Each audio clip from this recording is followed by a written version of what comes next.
Chair. Thank you, committee members. Thank you very much.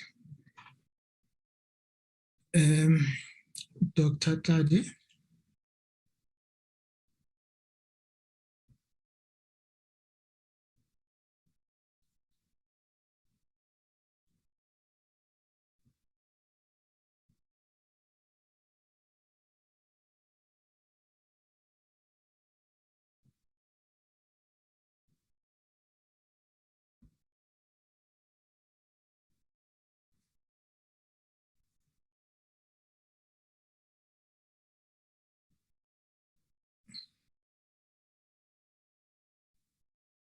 Chair, she's on the line now. When you called out for her, she was still logging in.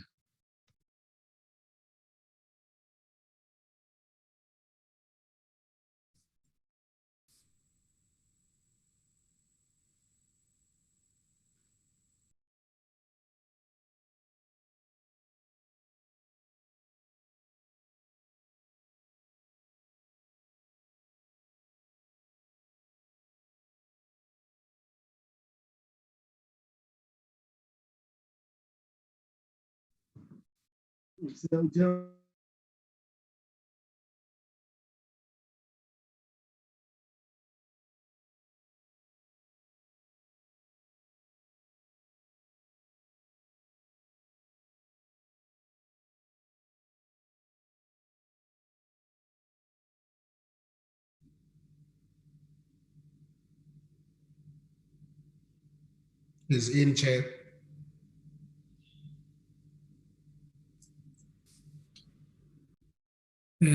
Good morning, Dr. Tadi.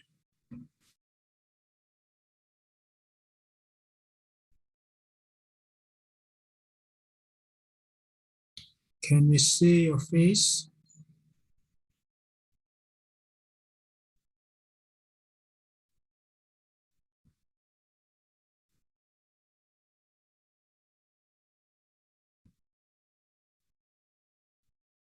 Dr. Tadi?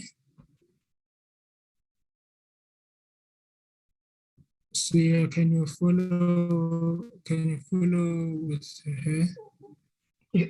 Yes, Chair, she should be with us now. Good morning all, sorry about that.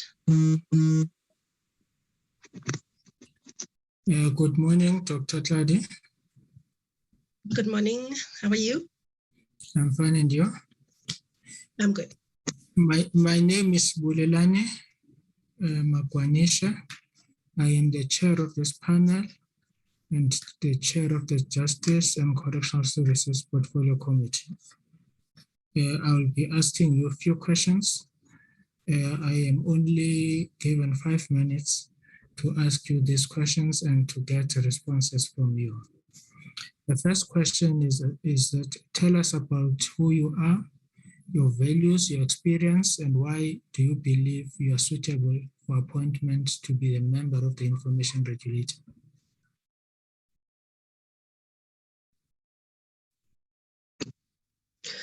Good morning all again. My name is Sebo Tladi. First, let me thank you for the invite to come and be part of this interview. As per the question, you asked me to let you all know that what I believe, why I believe I should be part of the Information Regulator.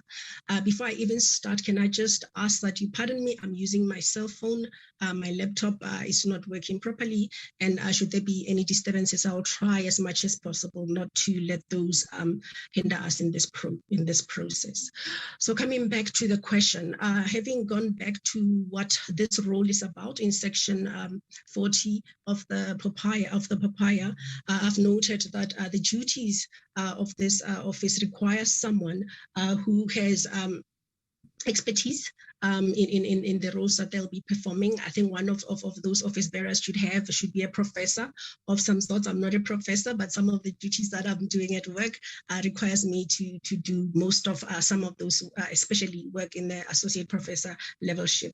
But looking at the roles and the duties of the office, then I see that it has an educational aspect to it, providing understanding and acceptance of conditional lawful processing to the people that the Act is You are muted.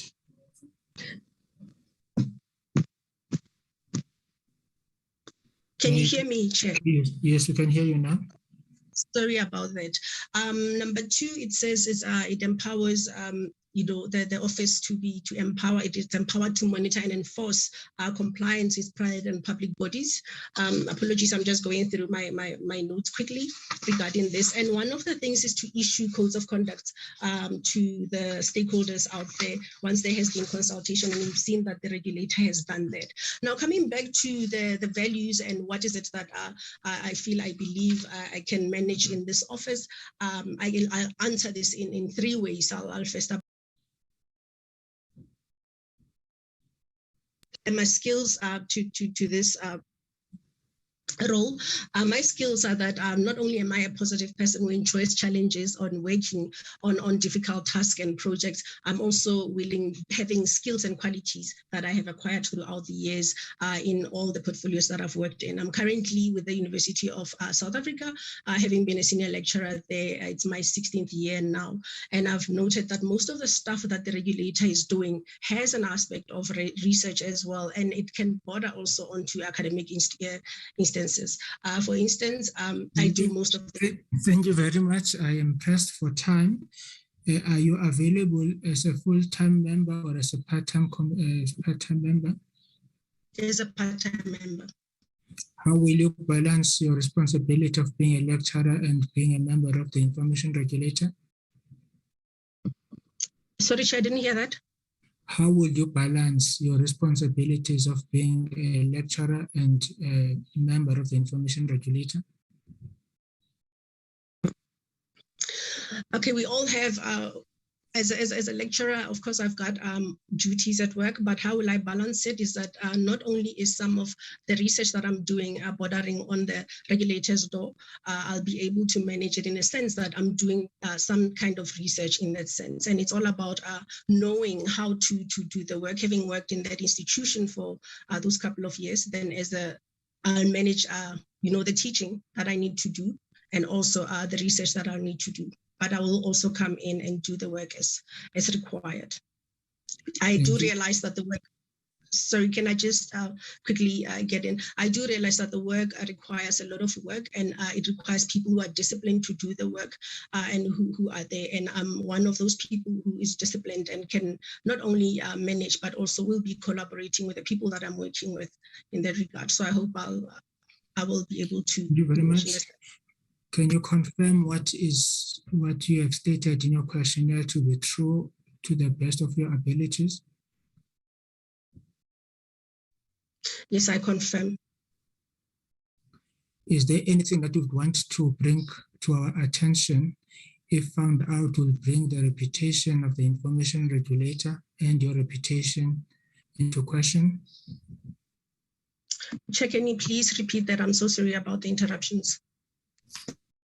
Is there anything that you would want us to know if found out will bring the reputation of the Information Regulator into question and your own reputation? No, Chair. According to what I've provided, I think everything is in order. Thank you very much. Members, can you raise hands? I've got Honorable Glennis Breitenbach, Honorable Janji. Let's start with Honorable Breitenbach. Thank you, Honourable Chair, and good morning, Madam. I want you to please answer as briefly as you can. Now that Paella is fully operational, you would be joining the regulator at a time when it is in the process of shifting its focus to implementation. If you are appointed, how would you contribute to the regulator's success in implementation?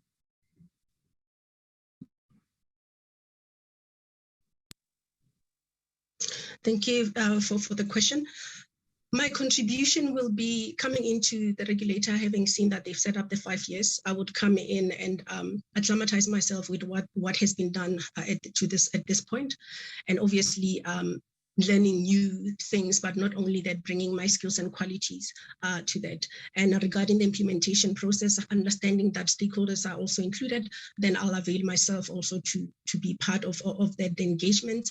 I've heard the regulator saying that they've now gone out to conduct education and awareness to the public, and that also will be, I'll also be able to be part of that. Not only that, drafting of the codes of conduct or the the notices that are going out, I think I'll be able to do that, to be part of the implementation process. Thank you, Madam. And then just briefly, what do you believe are some of the key challenges or risks that the Information Regulator faces as it goes about establishing itself, and what are your suggested mitigation strategies?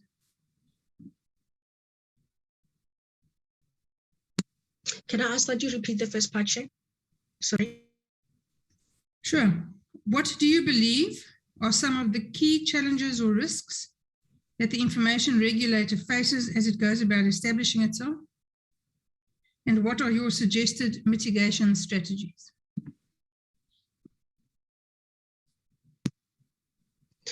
The challenges, as has been noted, I think widely in media and all those, it's the breaches that are happening regarding the responsible parties who might not have been aware or might have not been prepared for those. And the regulator, being the guardian of protecting personal information of the communities and the country at large, the challenge, therefore, is to get people on board to do what needs to be done. So for me, coming and mitigating, it will also be, hence I said earlier on, to go through what has been done and look at the gaps. I saw one of the provisions talking to the monitoring of technological advances and how the regulator would address that. And part of my research has to do with part of the technological advances. Therefore, I'll be able to contribute in that regard in the part that I've done. Then more will also need to be done on my side because it was only for a limited part of the Paella. Thank you very much. Thank you, Honorable Breitenbach. Honorable Janji. Thank you very much, Chair. Dr. Tladi, you are looking at and being interviewed by Kobudile Janji. 2 quick questions for my 5 minutes. Can you share with this panel how the Information Regulator can have a proper balance between 2 critical things? One, between its responsibility to protect personal information and privacy on the one hand, and on the other hand, promoting this recourse for those who want a right of access to information. How can you manage that balance?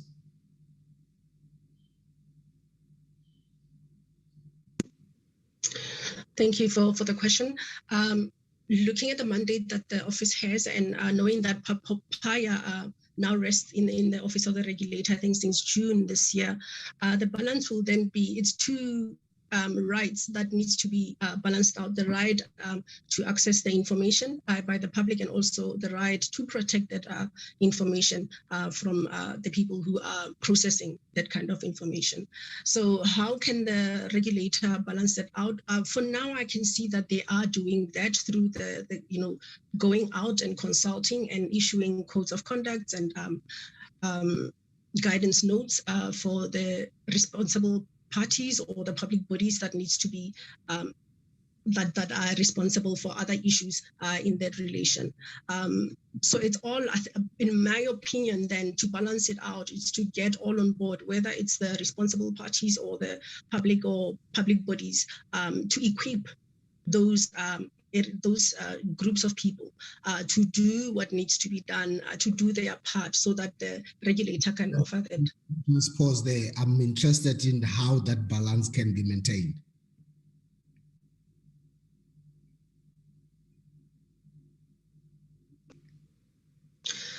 Can I ask that we get back to that later if it's fine with you, Chair?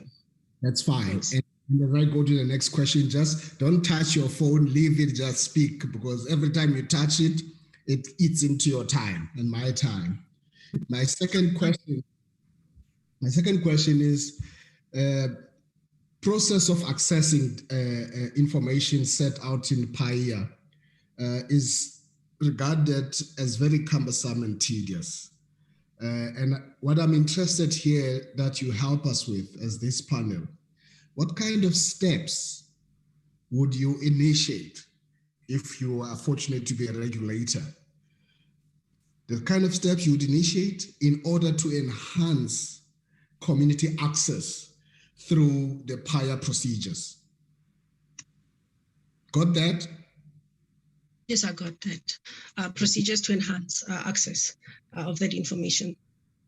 I think now that we have information officers that will be being appointed in either public bodies or private bodies, those will be able then to set up manuals to show what information that they have and what the communities can come in and get. And I think that one of the challenges that has been highlighted regarding the Paella was that there is not only people do not have lack of access to the information, but even if they do, some of the information is not there. And I think part of education and awareness is also training, therefore, is needed on the part of each and every body that has that kind of information, and the information officer will be able to assist with that. Thank you, Chair. I yield back. Thank you very much, Honorable Janji.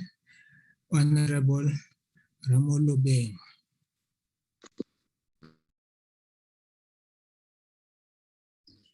Thank you, Chair. Good morning, Ms. Clady, Mrs. Clady. Good morning, Honorable.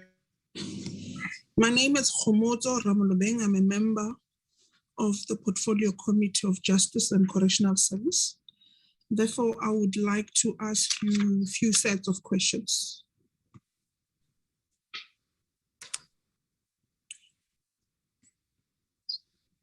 As a member of the Information Regulator, you will require leadership skills, but also be prepared to work with other members, accountable to the chairperson of the regulator. How would you describe your leadership style? How would people who you have worked with you previously describe you both as a leader and a team player?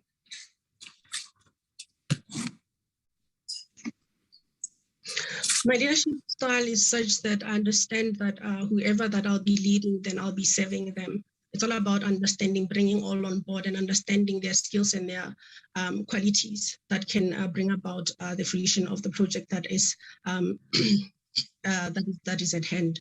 And as a follower, I do report to other people in the institution, and I do understand that we have different managerial styles or skills that we do that we need to do the work.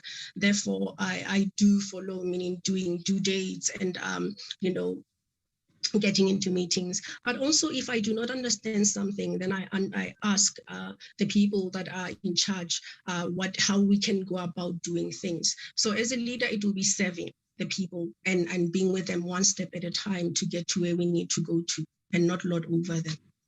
But at the end of the day, knowing that a decision needs to be made, then I will have to make that decision. Okay, those are your traits of leadership. And how would people whom you have worked with previously describe both as a leader and a team player? They'll describe me as a collaborator, someone who sees an opportunity to move on, and we get people together and collaborate with them doing things. And I'm a disciplined person who can work hard within deadlines, due dates that are out there. So they will see me as that, being a collaborator, someone who would want to reach, who has a vision, would want to reach that vision, but knowing that they have to go with them. Those that are behind, we get to them to find out what are their problems and the things that are hindering them to do that. Okay, thank you. The next one. POPIA also extends to certain key responsibilities in respect of the Promotion of Access to Information Act, PAIA, to the Information Regulator. In your view, why is it the right of access to information so important? The right of access to information is important because it's entrenched in the Bill of Rights in Section 32, and also it tries to get not rid, but do away with injustices of the past so that people can get access to the information that is needed at that point in time. So it is important because it is entrenched in the Bill of Rights, and the Constitution also had to give effect to the laws that could also work around or getting people to access that kind of information and to do away with those injustices and the secretive society that we had in previously. Okay. In the past years, a number of data breaches have occurred in which the personal information of millions of South Africans was released into the internet. Please explain how data protection laws can protect the personal information of data subjects, in your own view.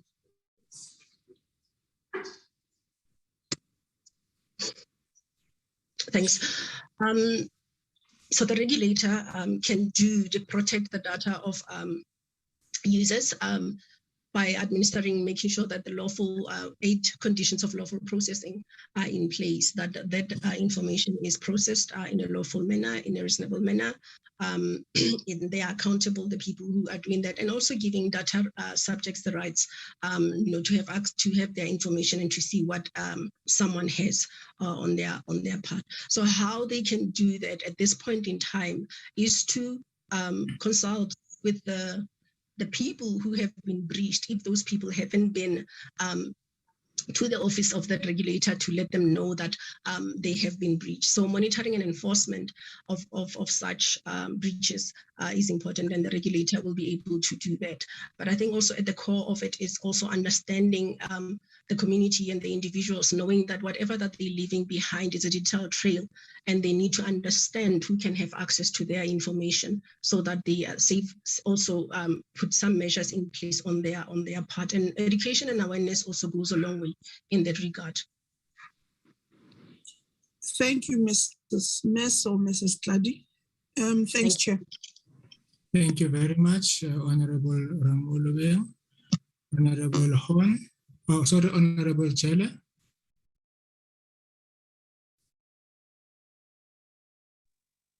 Thank you, Chair. Good morning, Ms. Tladi. My name is Noma Temba Maseku Chele. I have a few questions for you. The first one is, what role does the regulator have in maintaining balance between protecting citizens' personal data and ensuring their internet freedom, as well as what would be, in your understanding, the challenges faced in accessing information in South Africa?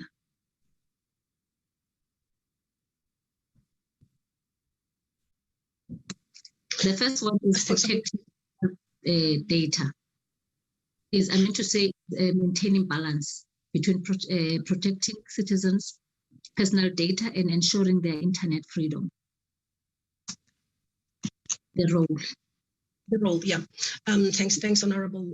Going back to the lawful processing of information, that they'll make sure that the service providers or the ones who are internet service providers abide by that. Looking at the breaches that have happened on the internet, or how the individuals use their information. Sometimes they also upload things, personal information of other people without them knowing.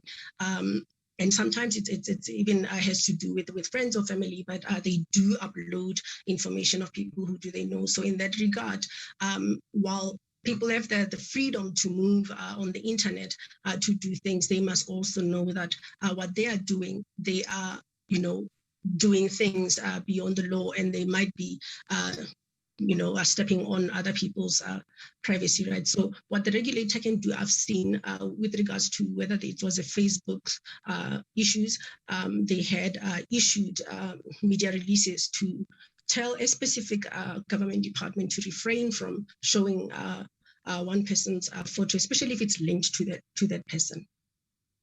Okay.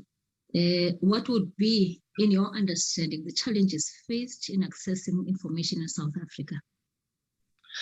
The challenges that I've seen so far is that the first thing is that people just don't know where to go. They might not know where to go if they want to access that kind of information. And if the information is there, then they might not be able to access it because either people do not know where to get that information, and perhaps there's lack of communication or on the part of the people who are providing that communication, lack of training as to how to access and how to provide it to the people who are in need of that information.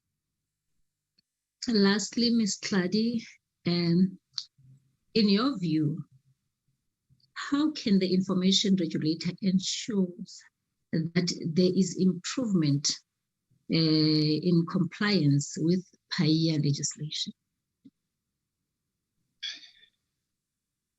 Okay.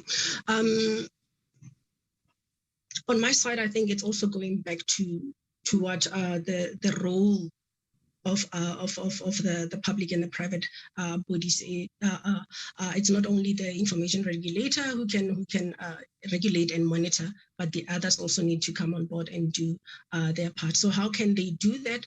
I think now with the new I think it's a guidance notice on information officers to give guidance to the public and the private bodies to set up or appoint an information officer in each and every institution, and that person would in turn provide a manual on how they are going to provide that access to the community.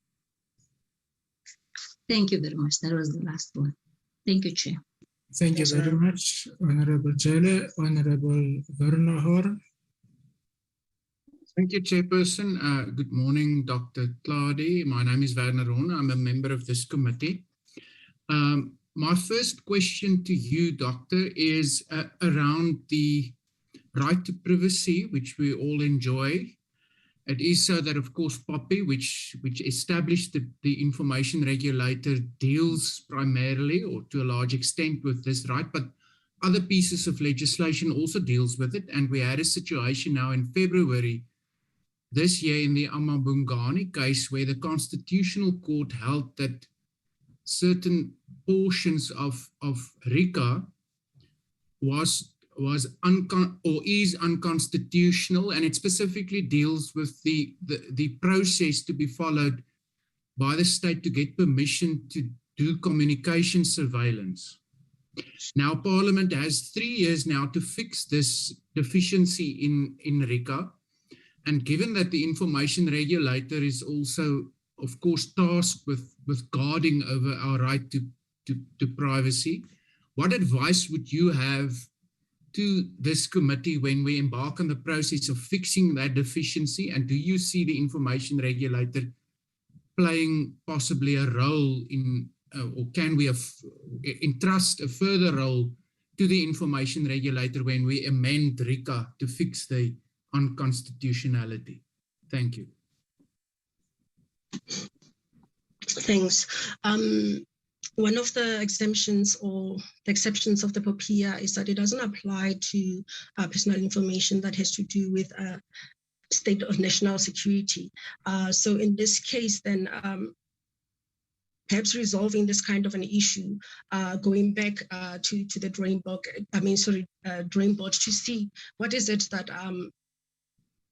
the future perhaps infringements on part of other public or private bodies to see how that can be remedied is to bring, I think, all in board, a collaborative part to see how all can be brought in board and also to minimize or sort of get rid of all these imbalances. Yeah, thank you. Chair, with your permission, my second question has been asked by another colleague, so I'll just replace it with let's say something specific to Dr. Tladi. Doctor, I see that you are a lecturer in electronic commerce. So from your research and your specific field of expertise, what is it that you feel are deficiencies in POPIA?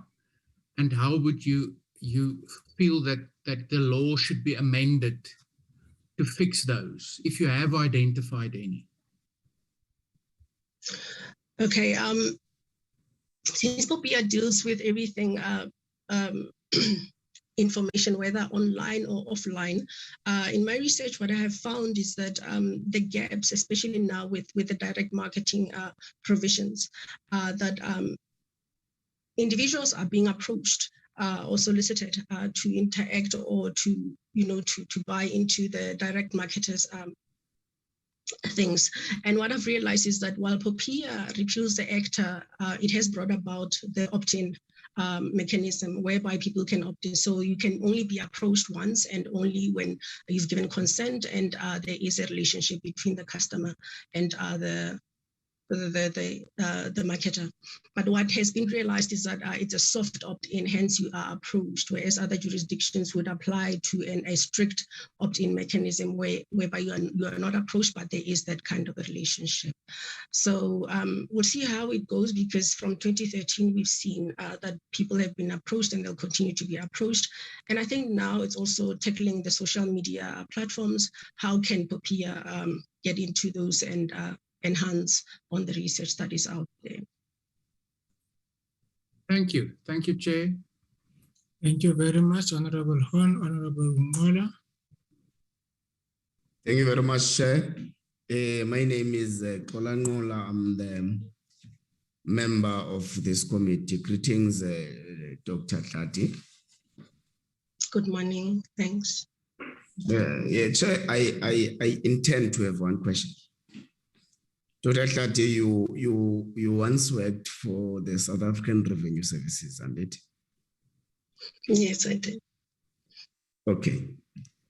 In line with the Protection of Personal Information Act, at which exceptional circumstances can it be allowed or can it be legal for the revenue services to share in public tax records of a taxpayer? Thank you for the question. Off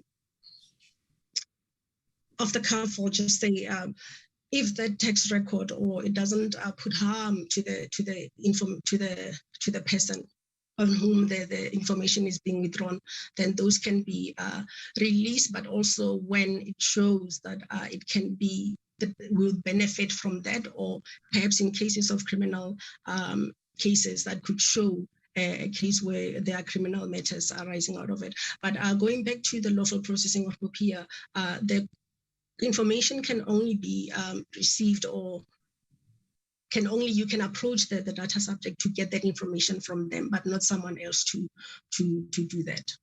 So that's just off the cuff for me. Okay, last question. Do you believe that the Information Regulator must be involved or must be included in the government discussions on the digital economy and the fourth industrial revolution? If the answer is in the affirmative, why so? I think all parties that are integral to the part of the digital economy should be able to participate in those instances, because you do not want one stakeholder to have more information than the other. Besides, if they're regulating the information, then it's not only information, your hard information as we know it, or physical information, they also administer, they have to get into a space where they know that there's information, personal information that is being traded online. So for me, all stakeholders they are important, they should be part of those processes, whether to observe or to just find out what is it that is happening, because they have two laws that are being housed under in their office. Thank you, Chair. I donate the last minutes of my time to Dr. Nevo Trachas. Thank you. Thanks. Thank you very much. Honorable Nevo Trachas. Thank you, Chairperson, and good morning, Dr. Tladi. My name is Wilma Nyuho-Druchen. I am using South African Sign Language, so the voice that you hear is that of the interpreter. My question to you: the global pandemic of COVID-19 has generated new, just a second, has generated concerns.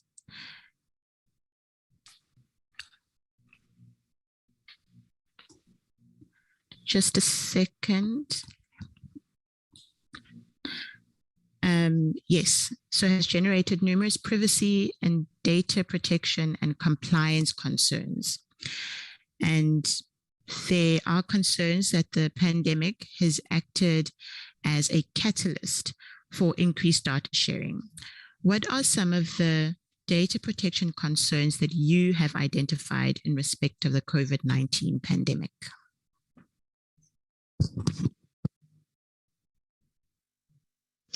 Thank you for the question. Regarding the COVID-19 pandemic, everyone is working remotely and we are just online. So the challenges that are there for not only the people who are online have to do with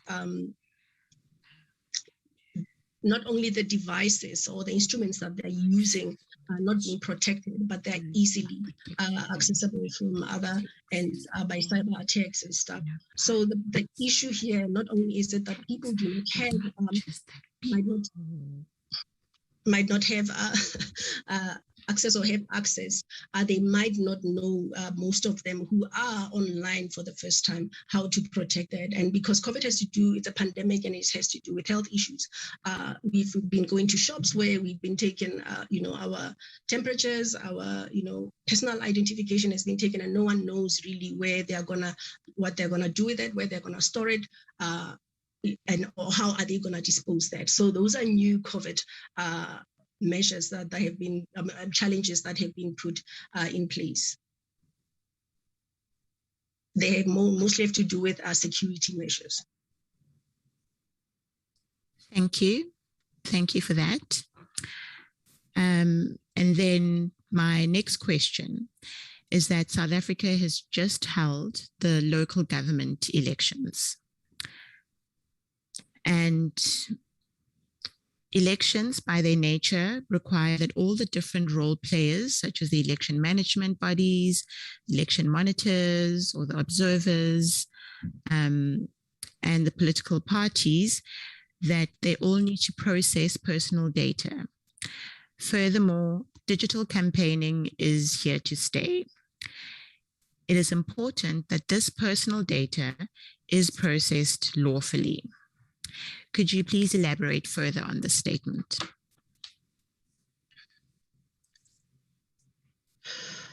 So lawfulness is one of the 8 conditions of lawful processing, and whoever is processing, then they must make sure that they're doing that in a lawful manner, and also for the process that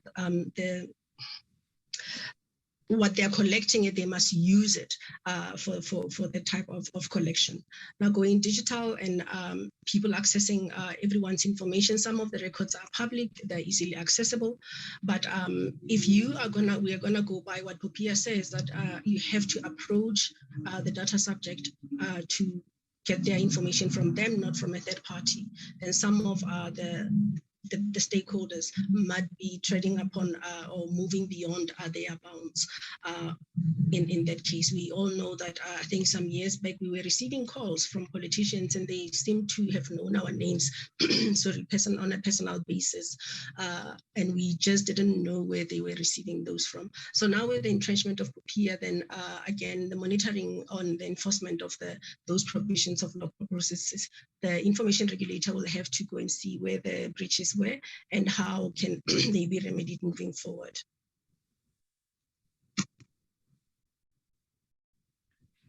And thank you very much, Chair, and thank you very much, Dr. Tladi. Thank you. Thank you very much, Dr. Tladi. A few questions on my side. Do you think the interview process was fair? This interview process? Yes. Oh my goodness, it was tough, but these are necessary information, necessary questions that needed to be asked, because we are dealing with the law that regulates everyone's personal information in the country. And, you know, I really have to appreciate the fact that even as a researcher sitting down working on one particular issue, it doesn't mean that you know everything. But I really appreciate how the law works, and that the questions were posed. And now I'll move out of here knowing that there's still a lot of learning to be done, but also appreciating the work that the Information Regulator has done thus far. Thanks. So the interview was fair.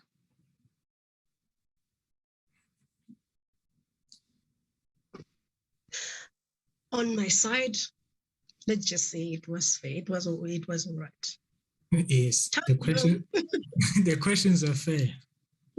The questions are fair, yes. Okay. What can I say? I mean, it's honorable, Cynthia, but I do appreciate that, because hence I'm saying it gives me, you know, you get as someone who's sorry, who studied law, you get to understand the vastness of the law and where it applies and how it applies and how it interacts with other stakeholders and how they also see it. So I thank you for the opportunity. I'm not gonna, complain. No, thank you very much. As you know that we make our recommendations to the National Assembly. The National Assembly votes and transmit its decision to the President, but the nation will know before the end of the month as to who has been able, in fact, who has qualified. The term of office of the Information Regulator ends on the 30th of November. So before then, you would know whether you have qualified or not. But let me take this opportunity to thank you for availing yourself. I think we don't take that for granted. It's important that South Africans take these opportunities and give back to our nation. Thank you very much, Dr. Tladi, for attending and gracing us with your presence. Thank you very much for the opportunity, and thank you very much for the panelists. Questions I'll be ponder on them even when I'm sleeping. Thank you. Thank you very much. Thank you very much. I can leave now. Yes, you can leave now. Thank you very much. Bye. Bye-bye. Bye-bye. Professor van Rooyen.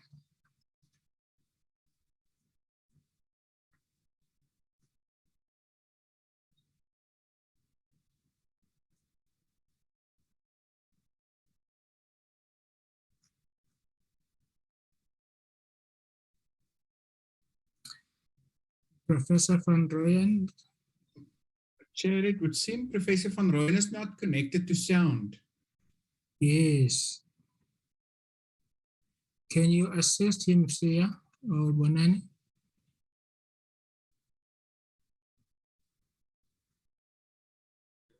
Yes, Chair. Yes, there we go. It's Kobus van Rooyen here. How are you, Professor van Rooyen? Well, I'm sitting here in Pretoria in my small office, and it is nice to, I'm humbled to have been asked to do this interview, and thank you for your time. And yes, I've at least been reading the legislation. Sure. Thank you very much. Is it possible for us to see you if we can switch on your video? Must I switch on my video? Is that the... Yes. You can't see me. Okay. You can't see. Okay, there it is. Let me see. Do you see me now? Yes, you can see you. Thank you so much. I plan to put on a coat, but it's pretty hot here, so at least in respect, I've got my tie on. No, I'm sitting just next to you. I'm also in Pretoria, so I know it's very hot. Yes, thank you. Thank you very much, Prof. van Rooyen. I have 5 minutes to ask you questions and to get answers from you. So we will appreciate if we can have answers that are straight to the point. Yes. What are your values, your experience, and why do you believe that you are suitable for appointment to the Information Regulator? I have, since 1974, you could say accidentally, became the deputy chairman of the Publications Appeal Board. So I'm in media. I became the chair of the Media Council, the appeal body. And my policy was one which led to freedom. And yes, they even set my house alight. So they say it was a policeman when we passed Cry Freedom. Then I was asked to start with the media. I'm concentrating on media now. I was asked by the broadcaster to start the Broadcasting Complaints Commission. I remained the part-time chair of it for 22 years. I was also the chair of the Press Council. Then at ICASA, I was privileged to have been asked by Dr. Kasaburi, who is the minister, to start their new court, which is very much like the enforcement instrument in this legislation, and it has touch points there. So yes, and then at the end of last year, my 6-year term, which is an obligatory term, you're not allowed to do it for longer, ended at ICASA. I love working with laws. I'm not really interested at this stage of my life to go back to practice fully. This has become an ideal, an interesting ideal, to also assist here with this interesting legislation, which also has its questions marks. I'll quickly put one question mark to you.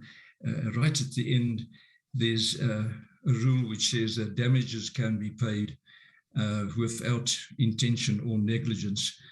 It'll be interesting to see what the courts say about that. Otherwise, I must say I must congratulate the chairperson for her work with the regulations. I think those regulations are splendid as to how people could do that itself. So my basic interest is to remain alive, to further work within a media environment where I've also dealt with privacy in some judgments, and also to contribute, especially to the work of the committee which deals with enforcement. Thank you very much, Prof. Are you available to serve full-time or in a part-time capacity? I'm indeed available for full-time. I would love to do it full-time, number one, but number two, I find that if one looks at this legislation at the moment, I'm starting to get the feeling that maybe all of us must be full-time.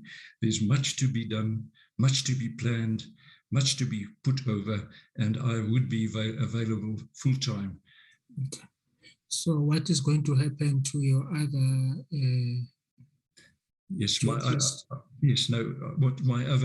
I'm practicing as a senior counsel at the moment, and I can stop that at any stage. I've got one case which is pending, but it's almost over at the moment, and I have a few small things to finish, but I've just started again in March when I stopped writing judgments for ICASA, of which there were about 250 in 6 years. I'm missing it to work. I'd love to work, and I would love to dedicate myself to this very interesting legislation. Well, thank you very much. Is everything that you have declared in your questionnaire, to the best of your knowledge, true? Yes, I will definitely, under oath, confirm it. Is there anything that you have not declared and you want to take us into confidence on or about, if found out, would bring the reputation of the Information Regulator and your reputation into question? No, my confidence, yes, I feel confident that there is nothing which I need tell anyone. I'm talking slowly, I'm looking, but yes, every person is not perfect, but insofar as my work has been concerned, I've never been in trouble. I've loved working. and it'll be an honor to serve on this institution. Thank you very much, Prof. Thank you so much. Thank you very much. The following members, Honorable Ngola, Honorable Ramolubeng, Honorable Breitenbach, Honorable Nevot Drachens, in that order. Honorable Ngola. Thank you very much, Chair. I have 2 questions this time, not one. And I promise there won't be any donation of minutes. Finish my 5 minutes. My name is Kola Ngola. I'm the member of the committee. Greetings, Prof. Van Rooyen. Yes, I hope I can say Polanola. I come from Natal. No, don't worry about that. You in your profile reflects that you have been a councillor at ICASA. That's correct. Okay.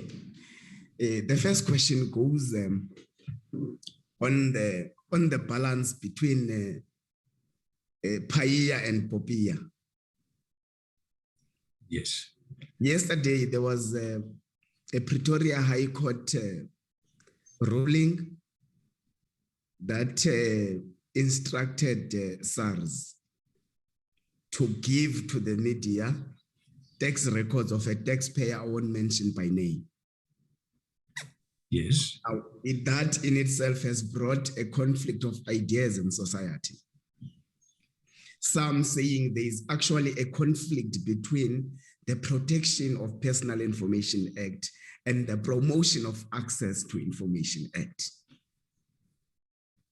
Do you believe that there is a conflict between the 2 legislative instruments? And how do we then strike the balance in terms of actually implementing the 2 acts?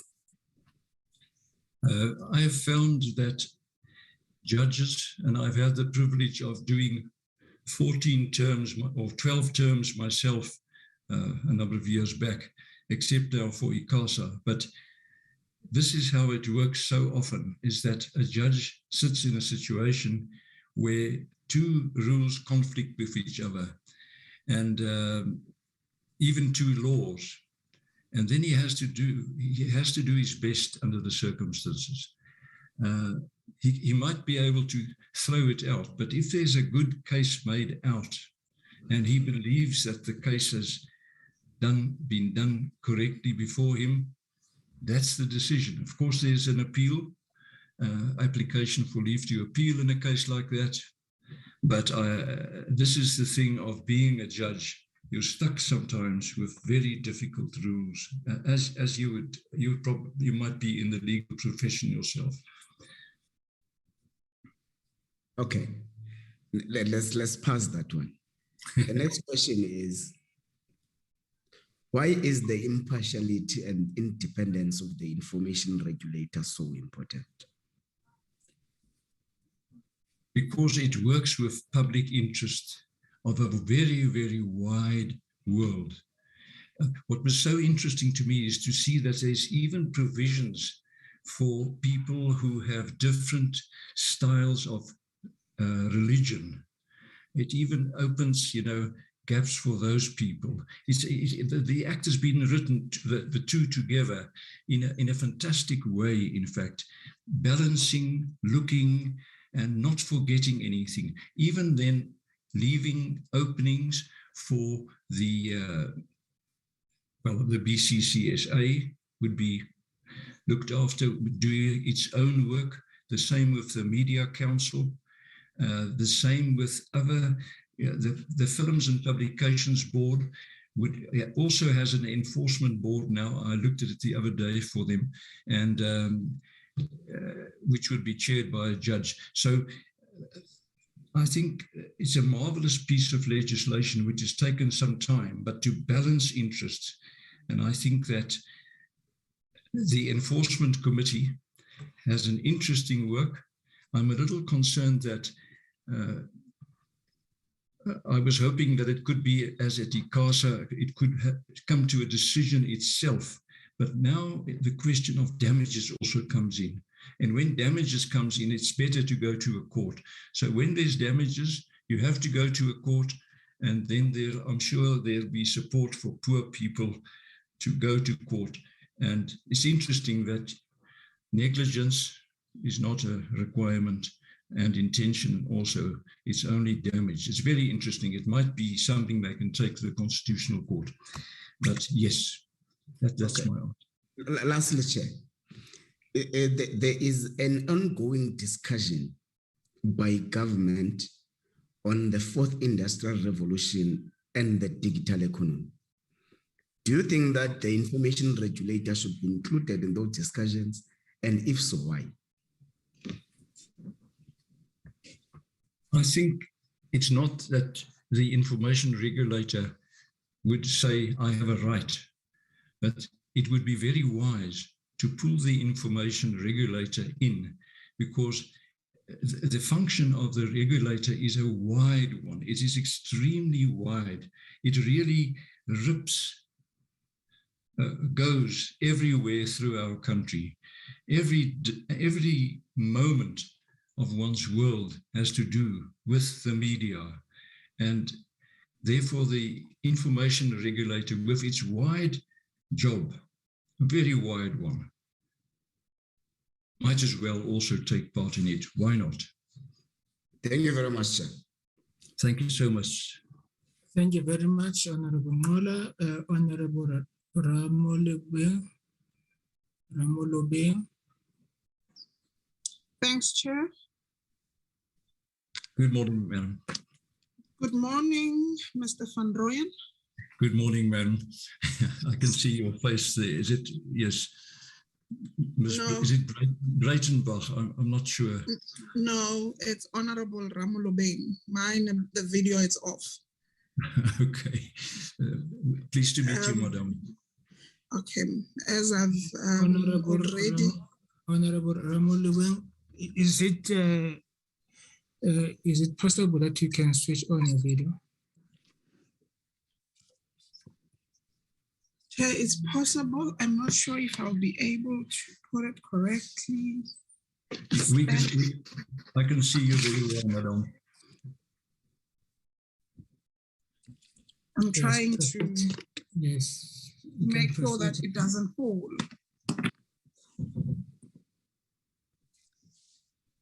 Okay, as I've introduced myself, I'm Honorable Ramolobe, Anthea Ramolobe. I'm a member of the Portfolio Committee, Mr. Van Rooyen. Yes, thank you so much, Honorable Lady. It's a pleasure to meet you. I would ask you a few questions. In the past years, a number of data breaches have occurred in which the personal information of millions of South Africans was released into the internet. Please explain how data protection laws can protect the personal information of data subjects. Yes, the problem with the internet at the moment is that there is not a body. I know that the Films and Publications Board will be looking at films. They've especially got an enforcement committee now, and they've also got jurisdiction on online. But insofar as the Broadcasting Complaints Commission is concerned, it doesn't have jurisdiction. The Films and Publications Board doesn't also, not Films and Publications, but I mean the Press Council doesn't have jurisdiction. And there's a huge problem. In fact, a case which was before the BCCSA last week had the problem, and they've decided that they don't have jurisdiction over online, but only over broadcasting, because that is what ICASA in 1994 allowed. So I would say that insofar as online is concerned, it's a very, very important area for this board in terms of the Information Act and the Protection of Personal Information Act to also play a role there. I couldn't find anything which excludes it except the provisions which say that the Media Council and the BCC in effect says that those institutions will be allowed to decide on issues. And of course, that applies to the Films and Publications Board as well. But there's a need from Parliament, and I can only pray for it, that Parliament would do something about online, because this is an area which needs to be looked at carefully, because it's really problematic, very problematic. And of course, one can go, but you have to find the people who sent it out and so on. So I don't want to make it a long story, but it's worthwhile to be worried about it. I've been very worried about it in my work at ICASA, but we didn't have jurisdiction, and the same applies to the other. The sooner we definitely get a regulator, or even, yes, in some way or other, this regulator, to get direct jurisdiction there, the better. Okay, thanks, Mr. Van Rooyen. As a member of the Information Regulator, you will require leadership skills, but also be prepared to work with other members, accountable to the chairperson of the regulator. How would you describe your leadership style? And how would people who you have worked with previously describe you both as a leader and a team player? Yes, of course, it's difficult for me to talk on their behalf.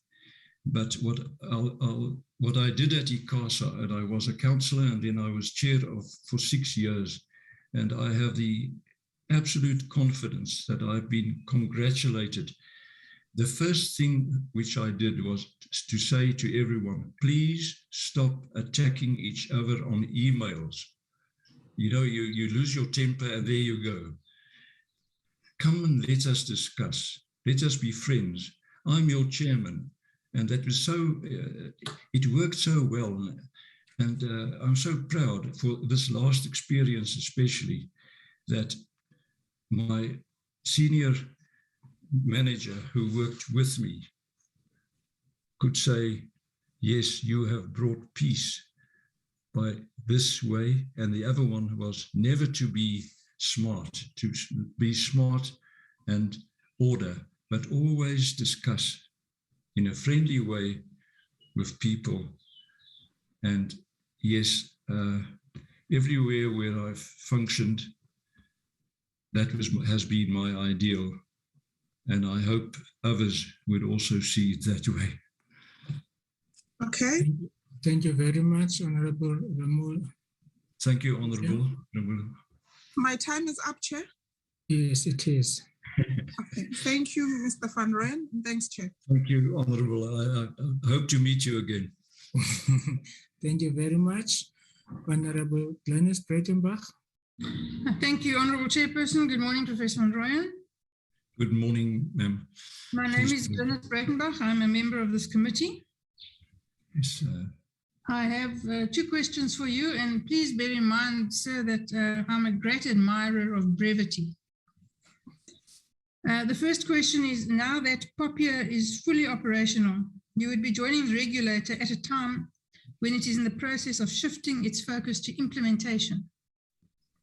If you are appointed, how would you contribute to the regulator's success in implementation? One is to have a proper idea of the whole legislation well. And I must say the regulations which have been issued by the chair, I thought was splendid. And I think the style is to go out into communities and get them to invite you or go there and in a way inform them as to their rights. That's one thing. But also not forget the lonely areas where, like in Zululand, where I come from, or in the area of the Xhosas, or in Lesotho, the lonely areas I found, those are the areas also to take the law to. And I hope brevity has shown you my ideal. I've spent hours in my life explaining laws to people. Thank you.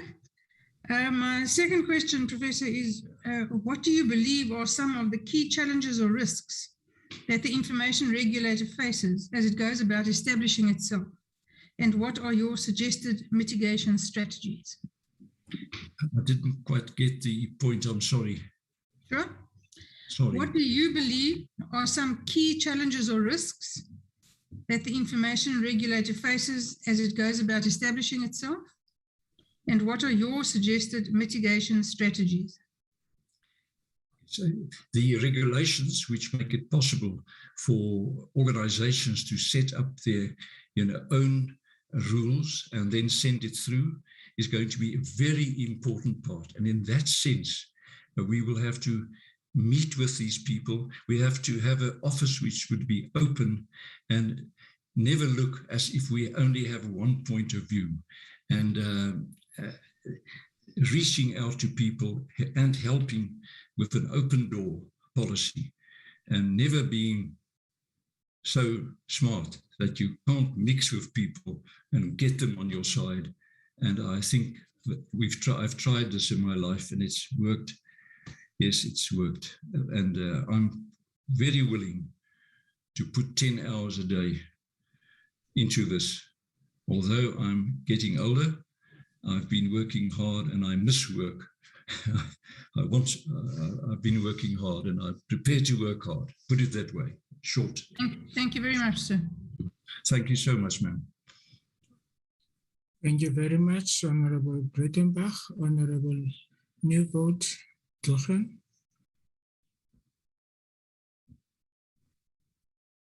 Thank you, Chairperson. Good afternoon, Professor van Rooyen. I'm Wilma Neo-Druchen.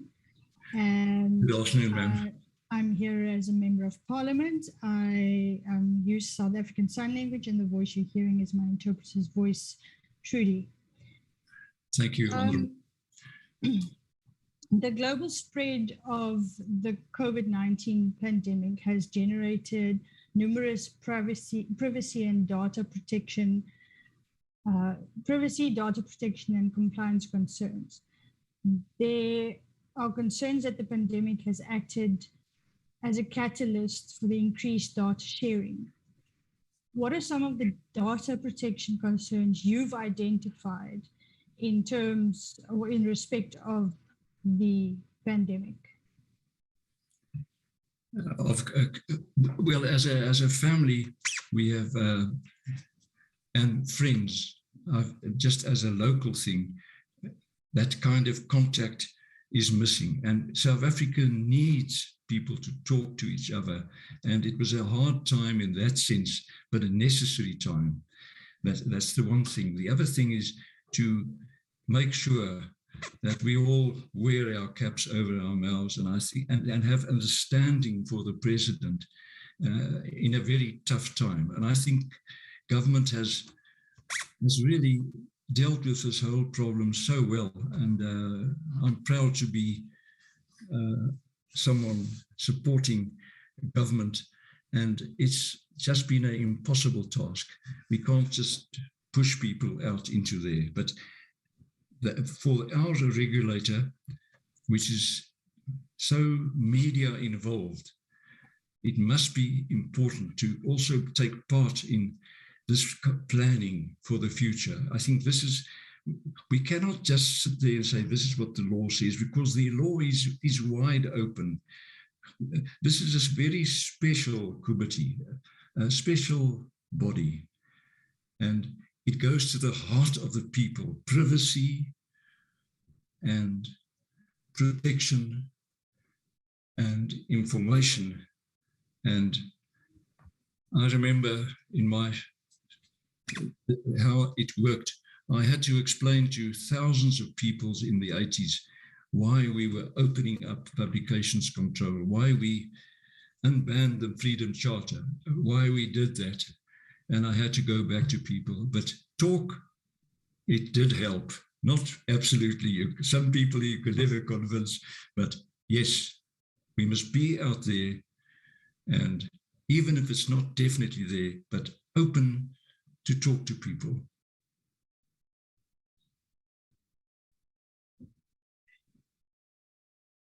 Thank you very much. My second question South Africa just held their local government elections, and elections by their nature require the different role players, for example, election management bodies, election monitors or observers, and even political parties.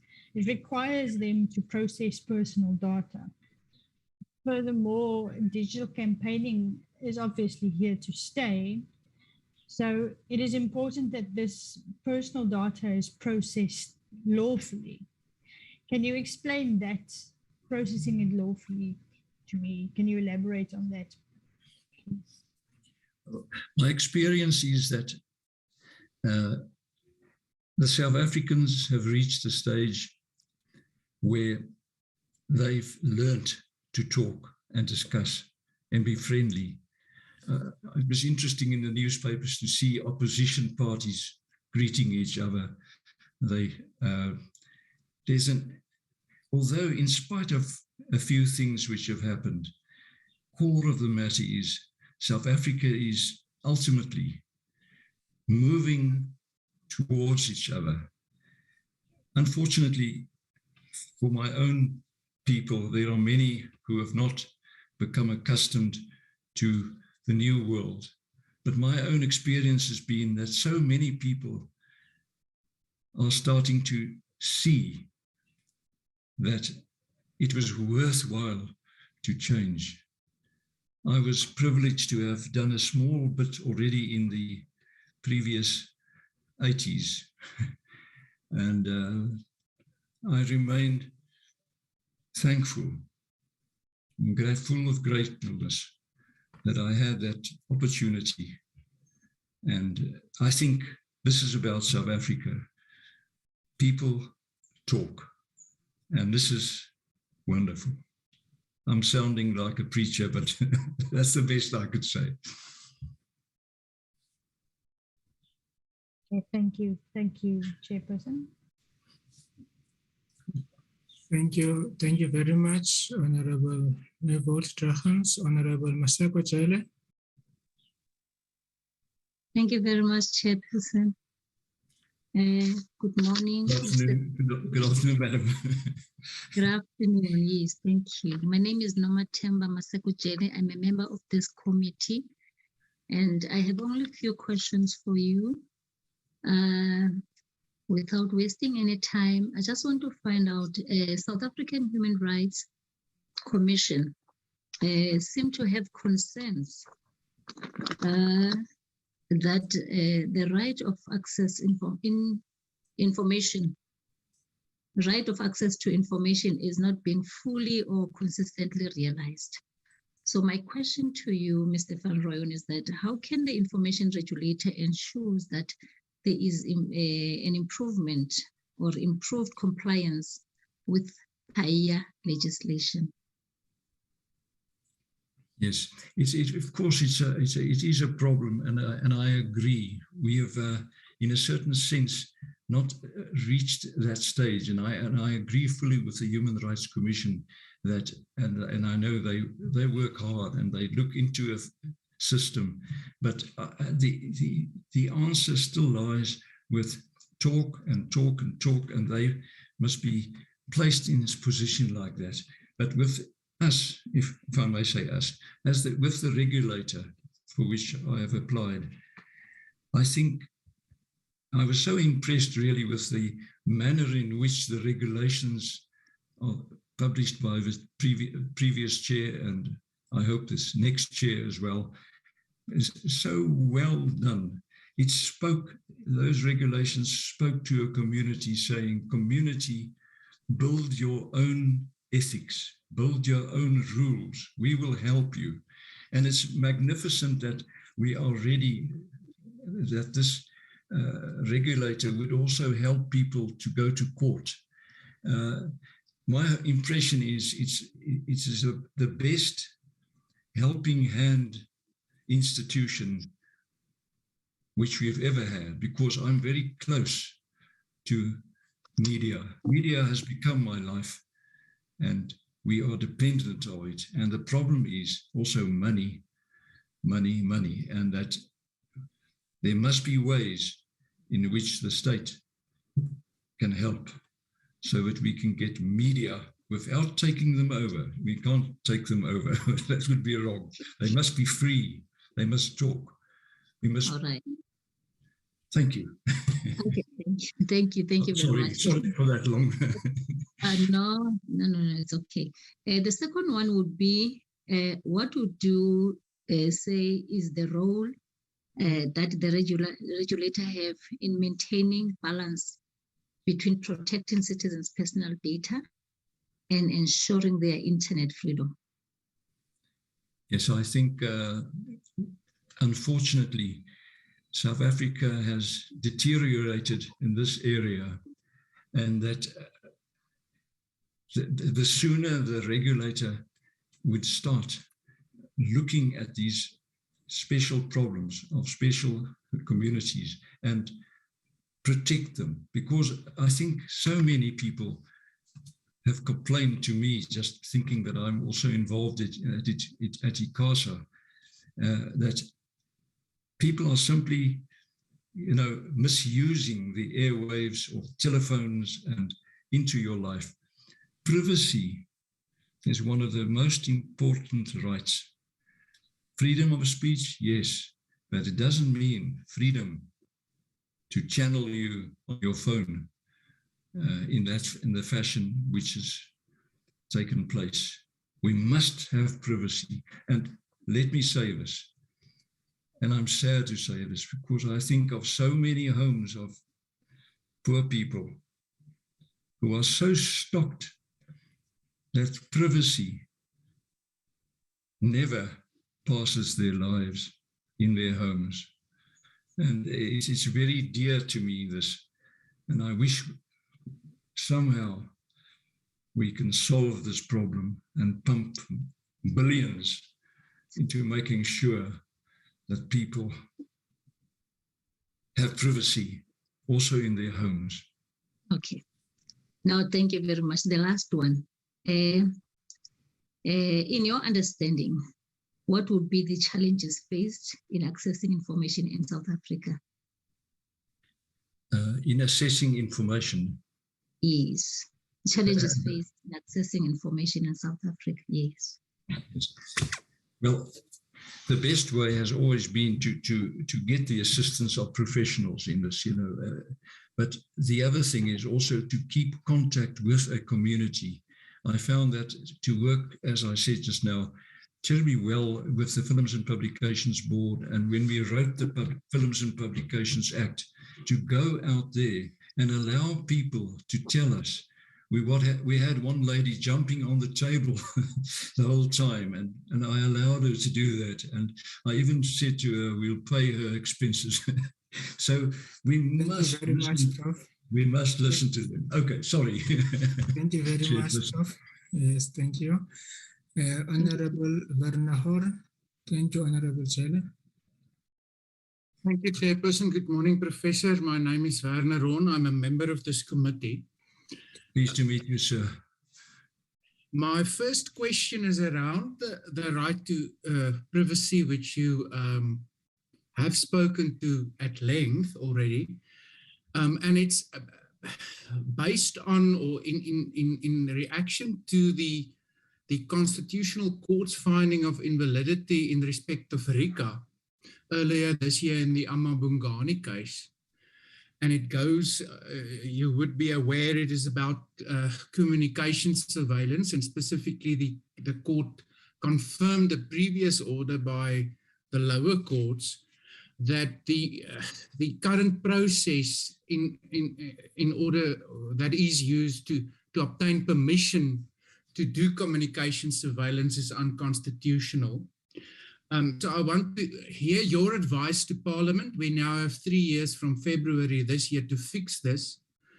Hear your advice as to how we should go about to strengthen the regulatory framework on the one hand, but secondly also whether you see a role for the information regulator in respect of this regulatory framework when we are strengthening the legislation. Yes, it's. I think the judgment of of the court is an interesting one, but it had a lot to do with the facts of that matter. That's the one thing. I don't think one should see it as killing the whole idea of putting information out and going there, but not just talking, but helping. So from the state's side, something must be done. And it is important to also have the freedom of the media. But I mean, they have the regulator. And I must say that our regulator is rules are of the strictest in the world. I've just recently looked at them, and the same rule applies to the BCCSA. So why the bodies out there with the Human Rights Commission, I wouldn't just hit my face against that one judgment of the Constitutional Court. I think it something very important came out in another judgment there, a splendid judgment, the best judgment we've had on Ubuntu. Ubuntu is helped us get away from the death sentence. Ubuntu is being used and confirmed also by the Constitutional Court. And I was privileged in my last judgment at ICASA also to say, we cannot find this person guilty of this aspect, because everyone knew that they had moved their radio station, and why be strict? So it depends on the court which sits, and that is a judgment, but I think it's not so intrusive that it will take away the job of the regulator and of people out there, the Human Rights Commission, and of Parliament. So I'm never stuck on one case at the Constitutional Court. They've done very well. They've done splendid judgments. And especially on the one on Ubuntu, I think it's 3 years old, but it was done by one of, I just forget her name now, but one of the ladies on the court. Splendid. Okay. Thank you. My second question relates to the advocacy you've displayed here today around, as you say, talking, listening. And I want to get your reaction to a statement by the outgoing or the incumbent chairperson of the Information Regulator, Ms. Tlakula, when the balance of the provisions of POPI ultimately came into effect mid-July this year, that in her view, the Information Regulator used the period since it was established in 2016 up to now to educate and to nudge and to give friendly warnings, and that let's say the enforcement powers must now be used by the Information Regulator. So with your propensity to listen and to talk, how would you approach this whole balance between the carrot and the stick? Since the subject of privacy and the whole subject of media and talking has been held up by this it's been taken a long time to get this act going. It's understandable. It's one of the most difficult pieces of legislation. There was hard work put into it, but I'm optimistic that once we get going, if one looks at the act as a whole, and as I look once again at those regulations which were published by the outgoing and I hope incoming chair, it works with people in a way that it says, put your own rules together. We will help you. We will confirm it. And the helping hand has not had the chance from the side, because only now the act is fully in action. Thank you very much, Prof. Thank you very much, Prof. Thank you. Thank you, Honorable Horn, Honorable Janje. Mine will be quick, Chair, because I think I'll just ask one question. The other one was asked by Honorable Ngola. I won't repeat that. and the second one was partly asked by Honorable Jele. I just want to ask Professor van Rooyen, what practical steps would you initiate to enhance community access to Paella procedures, given the fact that the process for accessing this type of information as set out in Paella can be very cumbersome as well as tedious? Yes, the basic thing is to go out, and it can't be just one person, but we must go out and influence people to make this law also part of their lives. We are already with these regulations, which were made so that people could put together matters. And already last year at the University of Pretoria, I'm on the happened to be on the pension board there. The Poppy people were there, and they made such a good impression. So we must go on, if I'm part of it, but this body must go there. South Africans are proud of this regulator. They've done wonderful work already. At the University of Pretoria, I must say, I was so impressed with the quality in which the Act was explained. So we must go on explaining this Act to everyone and get everyone on our side in a realization that privacy is one, if not, it's one of the most important rights.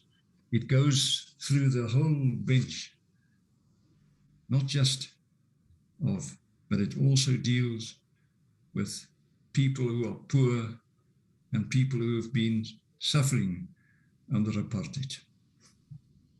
Thank you, Chair. Thank you, Professor van Rooyen. Thank you. Thank you. Thank you very much, Honorable Janji. Thank you very much, Professor van Rooyen. Just a few questions on my side. Do you think the interviews were fair? Well, it was, I prepared for very difficult questions to be asked. I think it was very fair. I'm also proud of this committee that we can do this. It's a big job. It's hard work. There was no question of unfairness. It didn't even cross my mind. Thank you very much. If I may say, congratulations then. I don't know, one shouldn't really say that if you're applying for a job. All I know is that it's an honor to have been on the short list, and my wife and I were extremely happy for this honor of just even being on this short list. I thank you and everyone who were kind enough to put me on that short list. Thank you very much. As you know, Prof, that we will make our recommendations to the National Assembly, and then the National Assembly makes a decision and transmits it to the President. Then the President appoints. The nation will know before the end of this month as to who are the new members of the Information Regulator. As you know, that the term of the Information Regulator comes to an end on the 30th of November. So we are working around the clock to ensure that by that time, there will be new members of the Information Regulator. So in due course, everybody will know whether they have been appointed or not. But we'd like to take this opportunity to thank you very much for gracing us with your presence and for availing yourself, more importantly, to be interviewed for this task. It's an important task for our nation. It's important that people like yourselves make themselves available for interviews. Thank you very much. Yes, my thanks also to the personnel who gave super service to everyone. Thank you very much, Mr. Romano. Thank you very much. Thank you very much. Thank you, Prof. Moilop. Thank you. Thank you very much. Thank you. Mr. Ramana. I'm switching off. Yes, you can switch off, yes. I'm switching off. Thank you very much.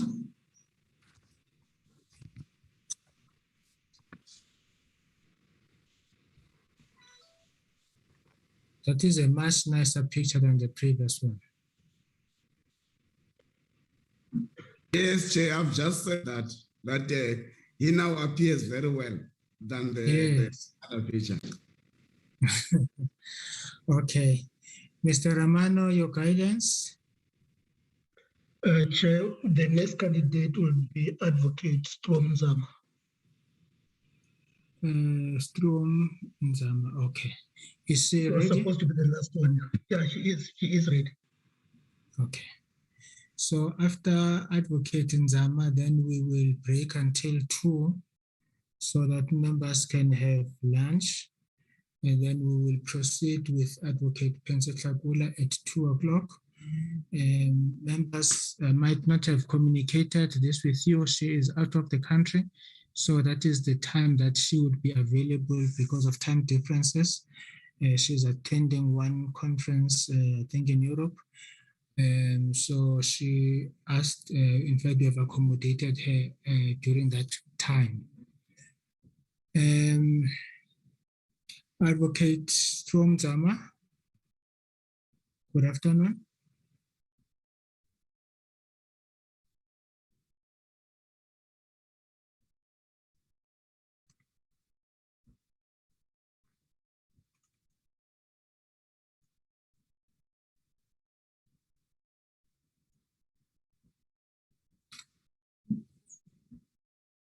Mr. Romano?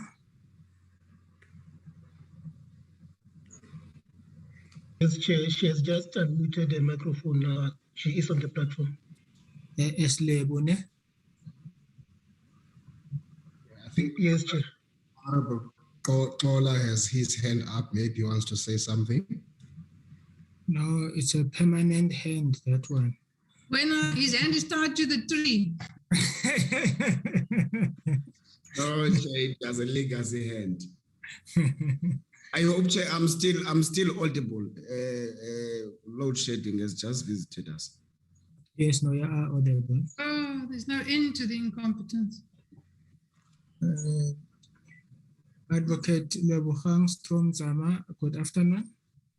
Good afternoon, Honorable Chairperson of the committee and honorable members. Can you hear me, Chairperson? We can hear you, but South Africans would like to see your face.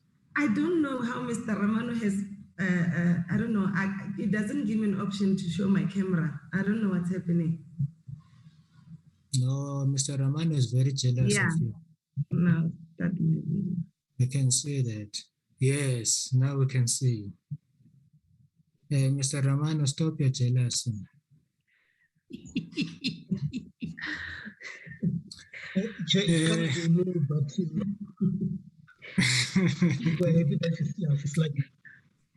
No, thank you very much. Advocate Nzama, can you tell us about yourself, your values, your experience, and why do you think you are suitable to be appointed to be a member of the Information Regulator?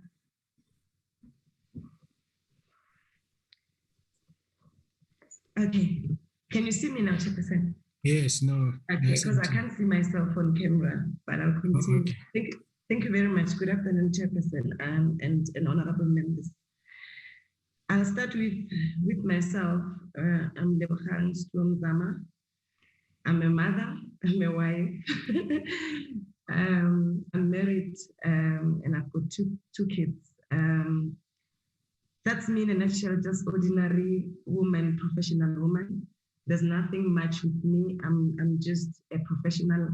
I was an attorney before. I'm now an advocate, and I was a practicing one before I joined the regulator. And that's just me in a nutshell. And my values, I believe in integrity and honesty, because that's what drives me. And there's a lot of values out there that we can ascribe to, but for me, integrity, honesty, loyalty, and commitment says a lot about me. And with regards to my experience, I started my career after graduating my LLB degree as a candidate attorney at Hextu Bell&Rose one of the big firms in Pretoria. And I did my articles there. I did my board exam. I mean, when you're writing board exams, obviously they teach you about ethics. I did my board exam and I completed my article, and I had the need by then to go to do my pupillage, but I knew that it's going to be a difficult road for me because you need to know attorneys who can actually brief you and you need to know the work. And I wanted more commercial experience. So I spent almost 10 years after being admitted as an attorney, 9 to 10 years in the private sector. I've worked for Santam Insurance, I've worked for FNB, Liberty Life, Caesarea, to mention a few, and my role there was managerial at segment manager, risk and compliance. So I've got a formidable experience in legal risk and compliance. Then after that period, I felt that it was time for me to go to the bar, to the Johannesburg Society of Advocates, to do my pupillage. And I did my pupillage in 2012. I think my mentor at the Bridge Group, my mentor was Senior Counsel Grace Goodhart, and I took the whole year at the bar, no working, you can't work, you can't even have a salary, the commitment there. And that's when I passed my bar exam, and the following year I started my own practice in 2015. Thank you very much. Thank you very much. Are you available to serve in a full-time or part-time capacity? Full-time capacity chairperson. I think it will work for me, full-time. Okay. Is everything that you have declared in your questionnaire, to the best of your knowledge, true? Yes, chairperson. Is there anything that you would like to take us into confidence about, which you have not declared, which if found out can put the reputation of the commission, of the regulator and yourself into question? Nothing I know of, Chief. Okay. Thank you very much. Can I take hands? I have Honorable Glennis Breitenbach.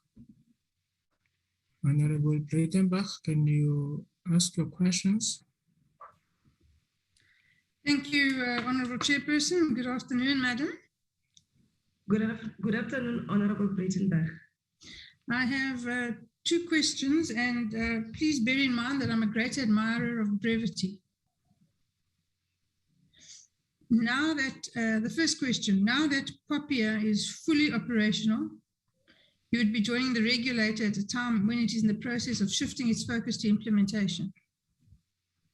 If you are appointed, how would you contribute to the regulator's success with regards to implementation?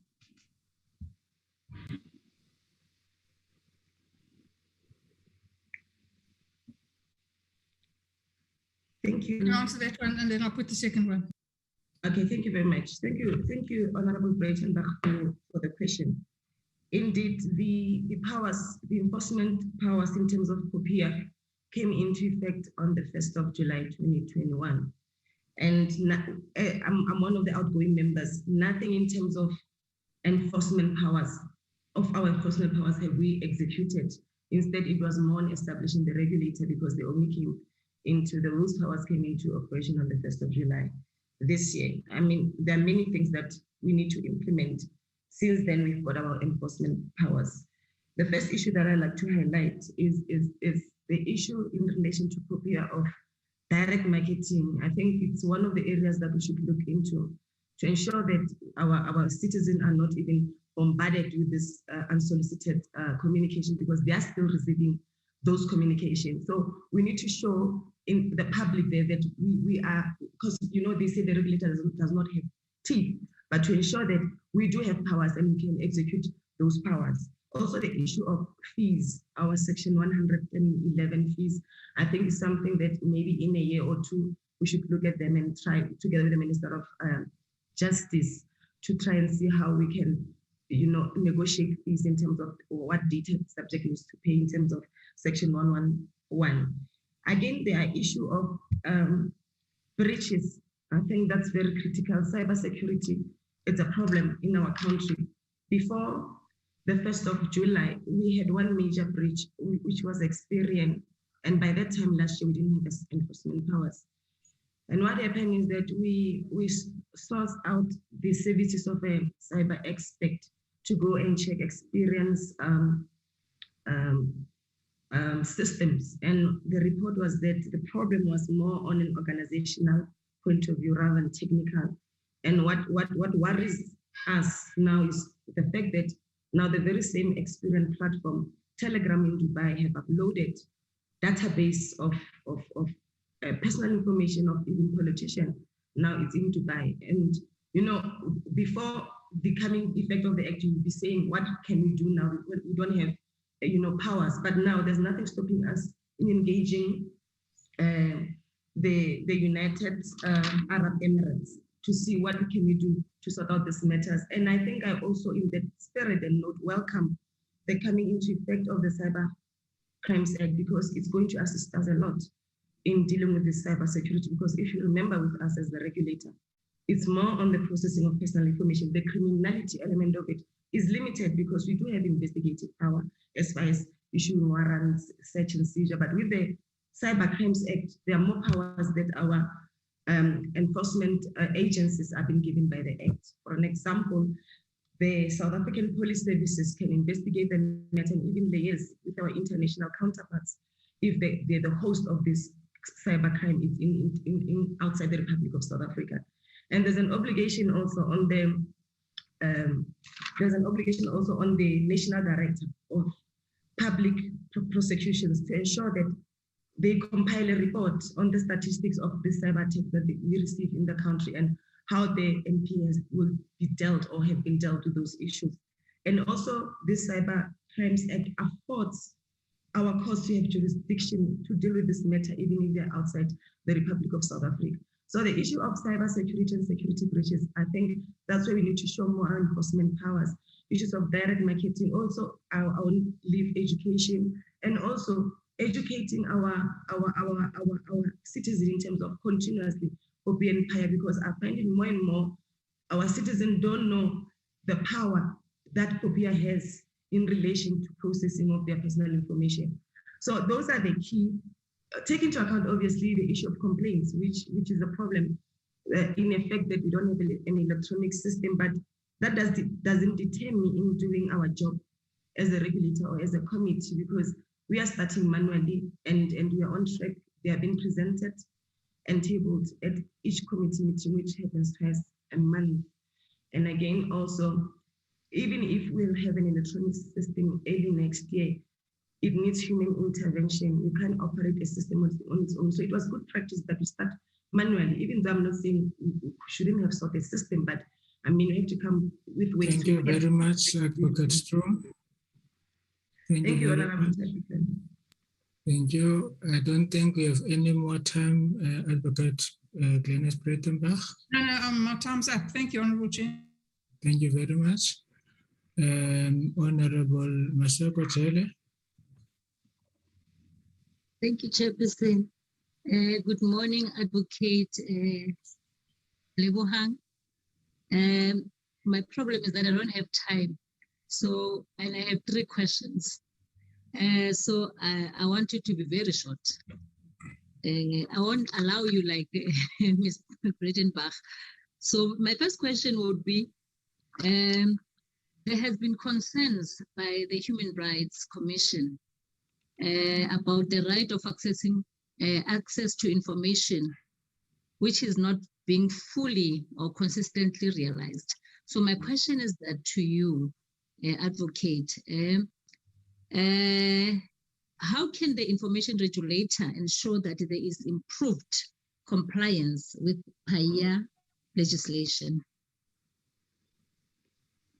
Okay, thank you very much. Good afternoon, Honorable Maseko Jele. I'll be short. Yes, indeed, before we took the mandate from the Human Rights Commission, there was people didn't know much about Paella, but I would assure you that since we took the Paella mandate from the South African Human Rights Commission from the 30th of June this year, the Minister promulgated the amended regulations of Paella in September, but to date I can inform the committee that we have received in total of 13 Paella requests and complaints, and we have already investigated 4, 2 are pending, 7 we rejected because they were not within the 180 period. And also the the communications team assisting us to educate that people in terms of this right to access to information. Thank you. Thank you. The second one would be the role that the regulator have in maintaining balance between between protecting citizens' personal data and ensuring that ensuring their internet freedom.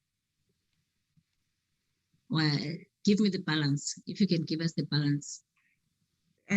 Honorable Jelle, you mean the role of the regulator as far as Paella is concerned in the internet? Let me just phrase it. I'm saying the role the regulator have in maintaining balance between protecting citizens' personal data and ensuring that their internet freedom, ensuring their internet freedom. Okay. I'll start by saying thank you very much, Honorable Masaboje. Paella is premised on 8 conditions, and one of the conditions is that as anybody who processes my personal information must do it in a responsible manner with my consent. Now, when you talk about internet, it's an open platform.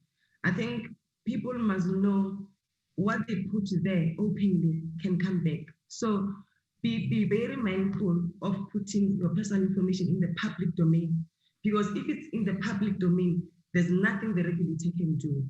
But if your information is put by somebody in the internet without you yourself or your consent, then we can take steps in that regard. But to warn that you don't put just information, whether it's Facebook, whatever platform it is, be careful of the information that you put there, the photographs, everything about yourself.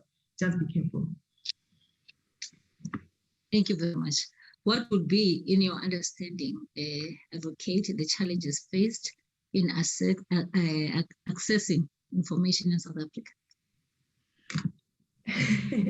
Very interesting, because today we had a judgment of Amabungani versus SARS and the former president, where the SARS records were given to Amabungani. That order was in favor of Amabungani. So I think the challenges with Paella is that people don't know how. I mean, it's a wealth of weapons, because if we knew how to exercise Paella, we wouldn't have commission, we wouldn't have a lot of the president signing a lot of SIU proclamation. Because with Paella, once you know that municipality A has offered a tender and you are not happy with the tender process, you need to request documents in terms of Paella, and that keeps corruption. Because at that earlier stage, you know that this tender was awarded irregular, then you know that you can actually take the route with the regulator and go to court. Rather than the route of having the tender being awarded, then you have to go back. We have commissions, we investigate through SIU, waste resources. So people don't know the power that Paella has, because you can, ordinary citizen, how they can use it effectively. So we are aware of that, and we are mindful of the fact that we need to go out there and educate our citizens about their Paella rights. Thank you, Honorable Mr. Boja. Thank you very much, Ms. Lebogang, Advocate Lebogang. Thank you, Chairperson. That was the last one. Thank you. Thank you very much, Honorable Jelle, Honorable Velmani for Trojan.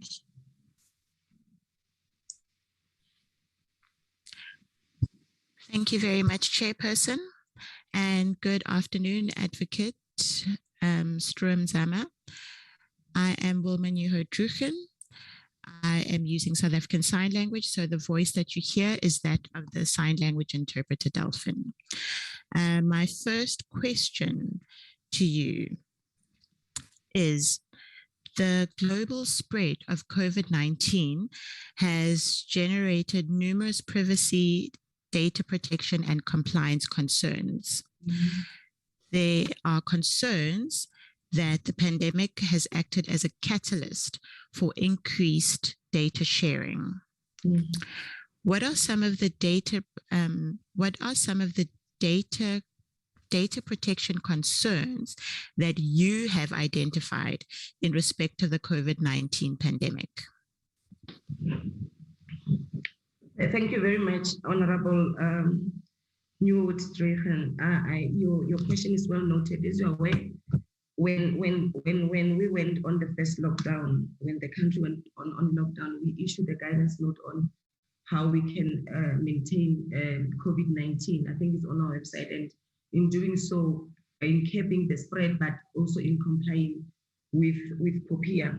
The challenge that we have come across since this pandemic, it's that there's the storage, yes, there's data sharing because of the nature of the pandemic, but the problem with us was this, they wanted to keep, government wanted to keep, in our discussion, there was no, retention of record was a problem. Are they going to keep this personal information of citizens up until the end of the pandemic, or how long are they going to store it? And our advice is that if you're keeping it for historical or statistical purpose, you must do so and tell us so, because that is in terms of the act. But if you're just keeping it for no rationale or reason, then we cannot allow that. We must comply with Section 18 of our act to say, because we, so that if we can be hit by another pandemic, we can go back to the records and check how we maintain. But other than that, there's no way in terms of Paella. Once the people's it's achieved, you have to destroy it or identify. But they can come with a good counter argument to say, no, we are keeping it for statistical purposes, then or historical purposes, then we are okay with it. As long as also that it's safeguarded security measures so that they cannot be a breach in the database where they store that information.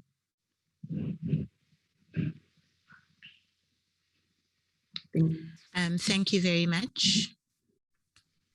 And then my next question to you, my second question, is that South Africa has just held the local government elections. Yes, South Africa has just held the local government elections, and elections by their nature require that all the different role players, like the election management bodies, election monitors, observers, and political parties, it requires them to process personal data. Mm-hmm. And furthermore, digital campaigning is now here to stay. It is important that the personal data is processed lawfully. Please, can you elaborate on this statement? Thank you very much for that question. True, we have engaged the IEC even before the election in a matter in terms of how they process, even before the election, how they process information, because we look at the voters' roll. There's a lot of information that is there on the voters' roll, and we don't know after we have registered where that information goes to. And when you look at it, because the voters' roll is open to the public, I can go there and say I'm checking my name. Otherwise, I'm checking somebody else's name. Instead, I'm checking somebody else's name. So we've raised those concerns with the IEC, and we're still going to have continuous discussions with them on this issue, because we had a colloquium with them previously, but it's a pity they said we couldn't do a virtual one pre the election. But you are aware that digital campaigning also has its own consequences in terms of Paella, because everything that's digital now, like I said, you are bound to a cyber attack. So we need to look at their security measures, or how they process information, what information they process, and what information digitally do they have in their platforms. If they do, are there security measures in place to secure that personal information of our voters? Thank you, Honorable Drohen. Thank you very much. Thank you very much, Chair. Thank you very much, Honorable Nicole Drohen. Honorable Horn. Thank you, Chair. Good afternoon, Ms. Stroom-Zama. My first question is about the right to privacy. And while Poppy, of course, deals in a major way with this and affords the information regulator certain duties and authorities, we also know that some other legislation also deals with our right to privacy.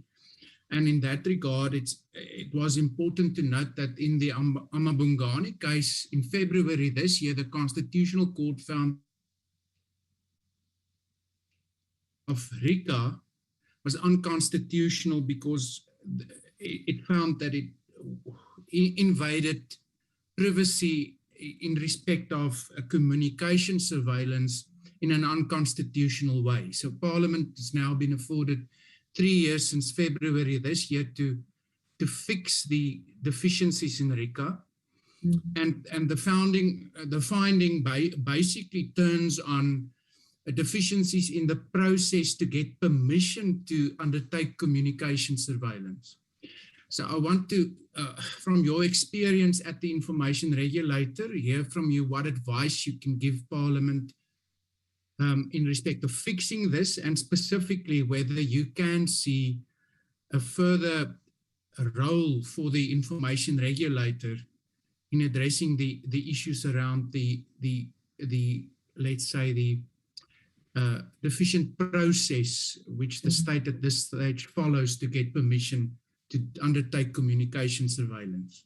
Thanks. Yeah, thank you very much, Honorable Hon. I remember we discussed the RICA decision as it relates to Amabungani at the office, and obviously those deficiencies in the legislation should need to be attended to. But one of the things that came to attention was have Parliament look at this ECTA Act, because there's a provision in the ECTA Act that actually align some of the gaps that are in RICA. So we thought that you need, for us to give advice, you need to put RICA as is ECTA and POPIA and look at align all those legislation. Then we'll come to see where the gap are, how can they be remedied by the other existing legislation if are there. So that's the exercise that we needed to do, but we're not that much involved in the Amabungani case. But I remember we once gave a media interview in relation to RICA. But that exercise needs to be done to identify those gaping holes in RICA, as the court had found it. Thank you. Thank you. And then my second question is really to tap into your experiences in your first term. So we know it's well documented that there was a lot of struggles for the Information Regulator really to be properly established, and a lot of that also turned on certain categories that the Information Regulator struggled to sort out with the National Treasury, etc., etc. So I want to hear from you, looking back, what should have been done differently by the outgoing members of the Information Regulator, now having that perspective of having served for the 5 years? I think thank you very much for the question, Honorable Hon. I think in the past 5 years, some of these things we were learning on the go.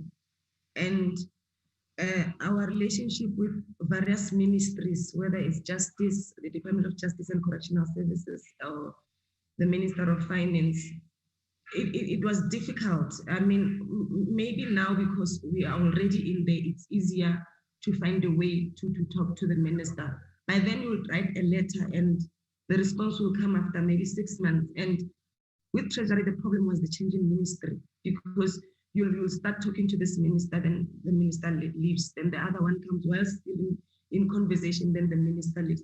But I think there are lessons learned there to say maybe sometimes we need not to just keep quiet, we need to be proactive and seek assistance even from Parliament if you can't get what we need to get, because we really need to address these issues. But sometimes we see them say we've written letters, they haven't responded, we're writing a reminder letter, they don't respond, it doesn't work. So I think we need to be proactive within our mandate to seek and to cry for assistance if need be, not to keep quiet and wait for the next committee meeting and just give a report that we haven't had anything from Treasury, we haven't had anything from the Minister of Justice. So those were some of our challenges, communication at that level. Thank you. Thank you, Chairperson. Thank you very much, Honorable Ngola.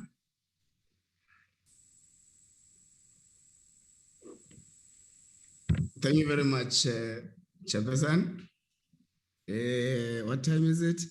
Good afternoon, Advocate Strom. Good afternoon. Good afternoon, Honorable Ngola. Yeah, my name is Tola Ngola. I'm part of the committee. You say you are part of the outgoing Information Regulator. Yes. And in your understanding, what is the role of the Information Regulator, and What are the specific matters does the Act require it to take into specific regard when performing its functions and duties?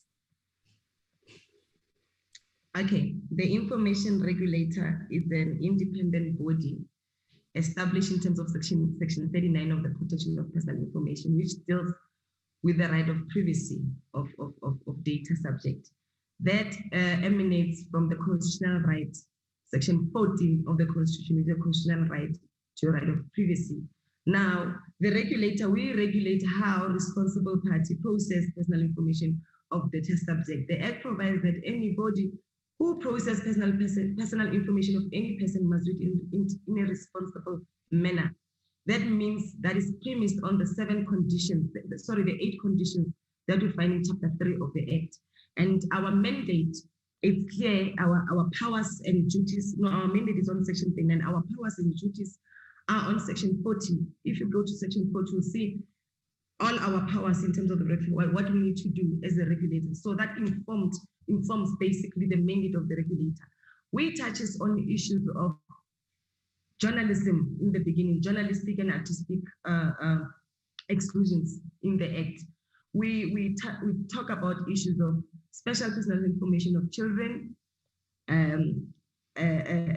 information of religious or philosophical belief. It's a lot that we touch on in terms of the Act, but everything that I'm talking to is premised on the 8 condition. Also, issues of international cooperation, how we deal in terms of transfer of data with other countries, issues of direct marketing, issues of cybersecurity, which are breaches in terms of the Act, in terms of notification. So our mandate as a regulator is to ensure that anybody in this country who process personal information of any person must do it in compliance with POPIA.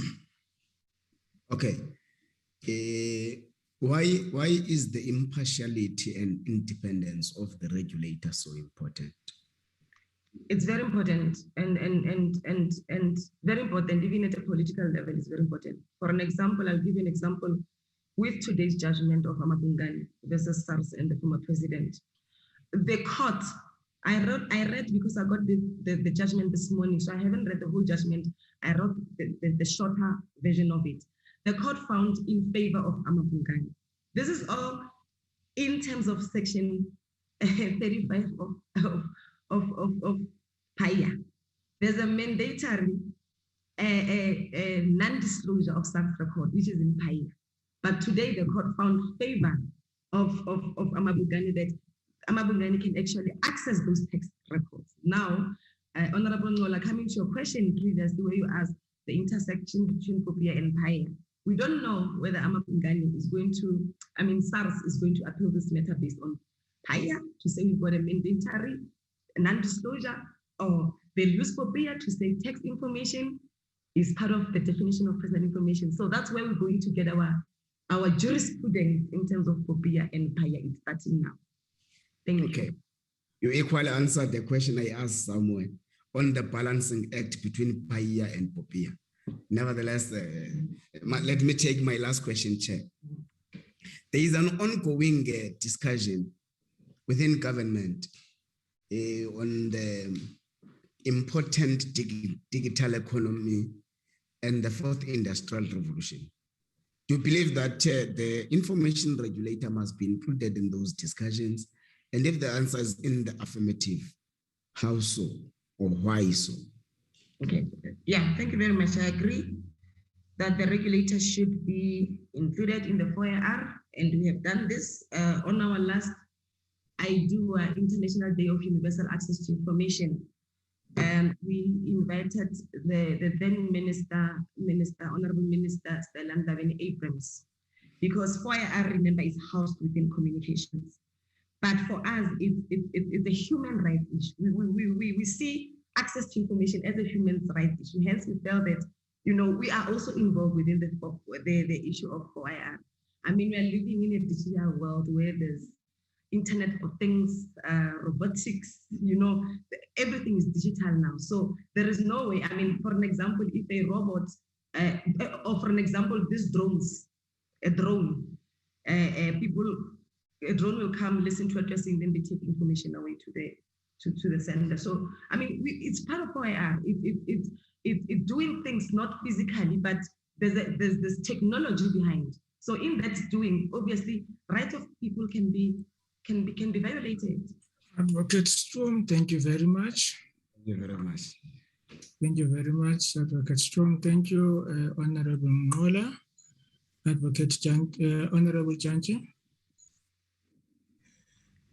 Well, it's Advocate Struam, not Advocate.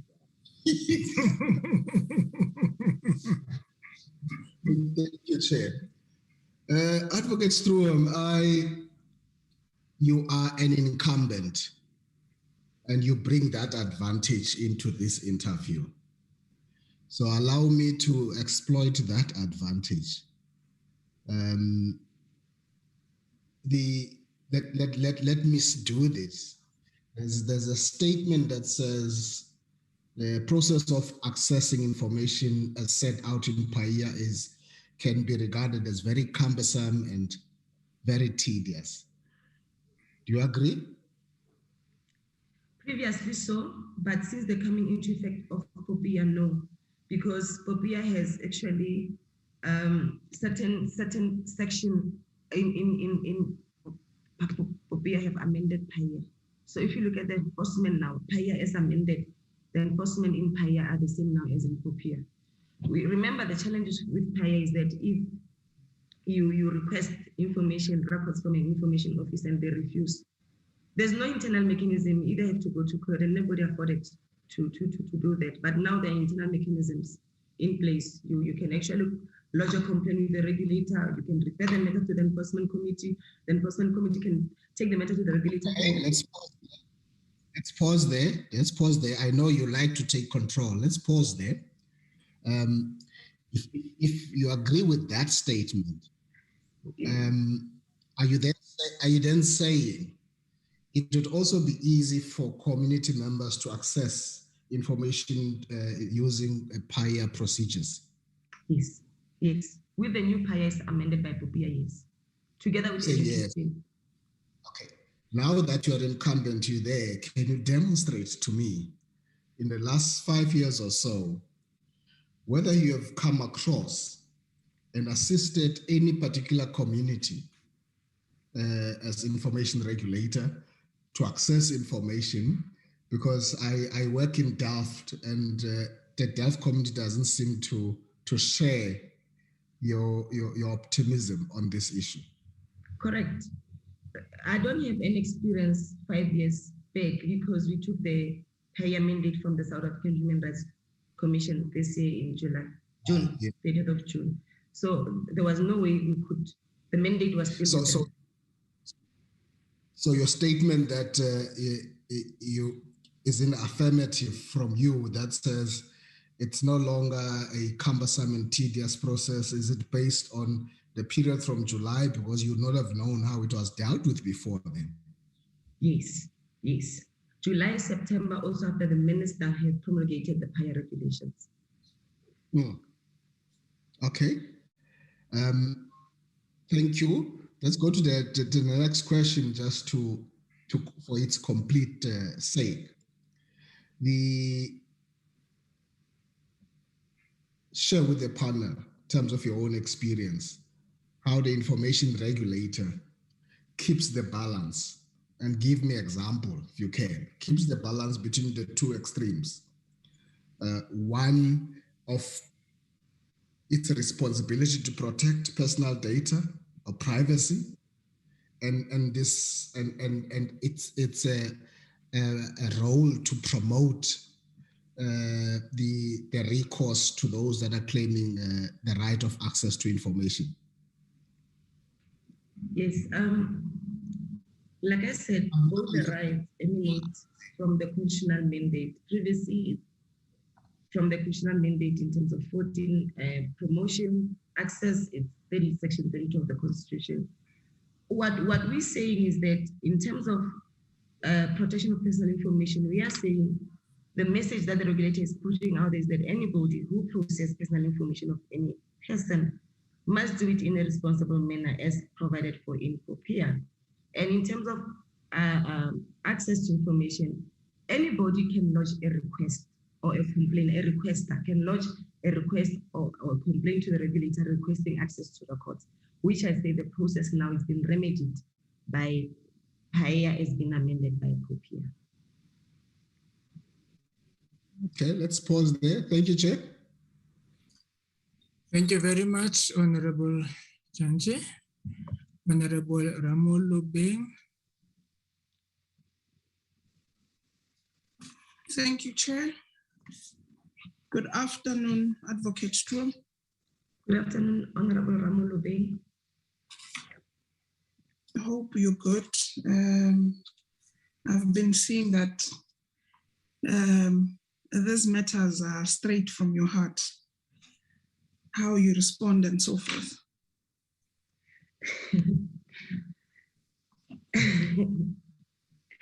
Let's get to our set of questions, if I may be.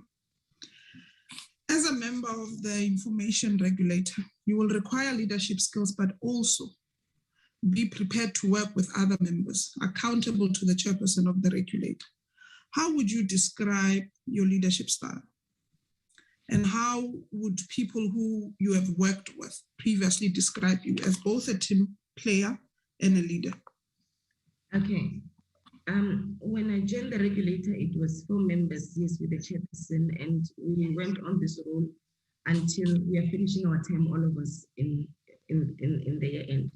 We do have our own disagreements, but they are healthy. They are debates as far as they relate to the law, nothing untoward, because we need to think these matters through.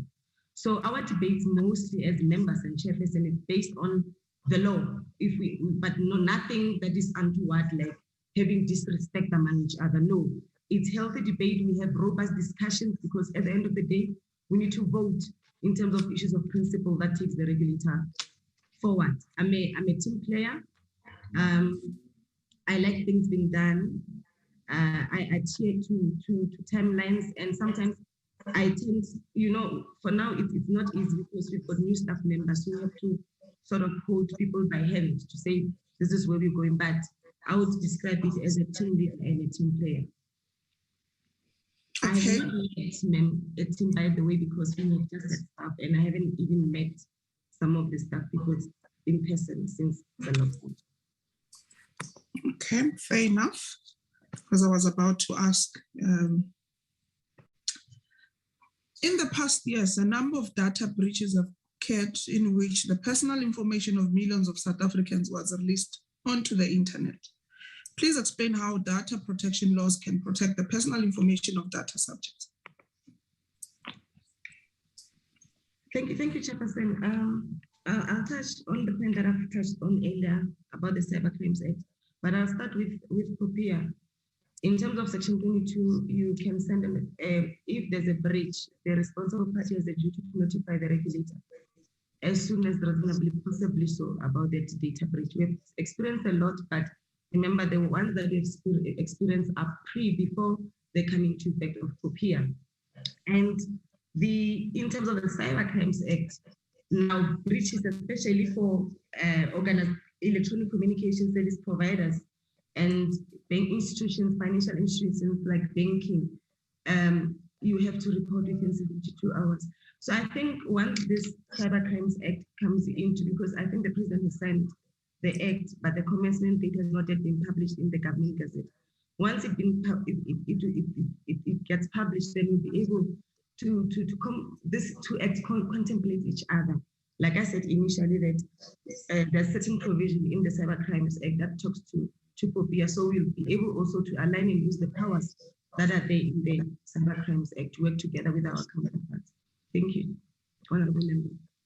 Okay, my last question, Chair. Paella also extends to certain key responsibilities in respect of the Promotion of Access to Information Act, Paella, to the Information Regulator. In your own view, why is the right of access to information so important? Okay, the right of access to information is in Paella. It says anybody have the right to request access, held by the state or any other person.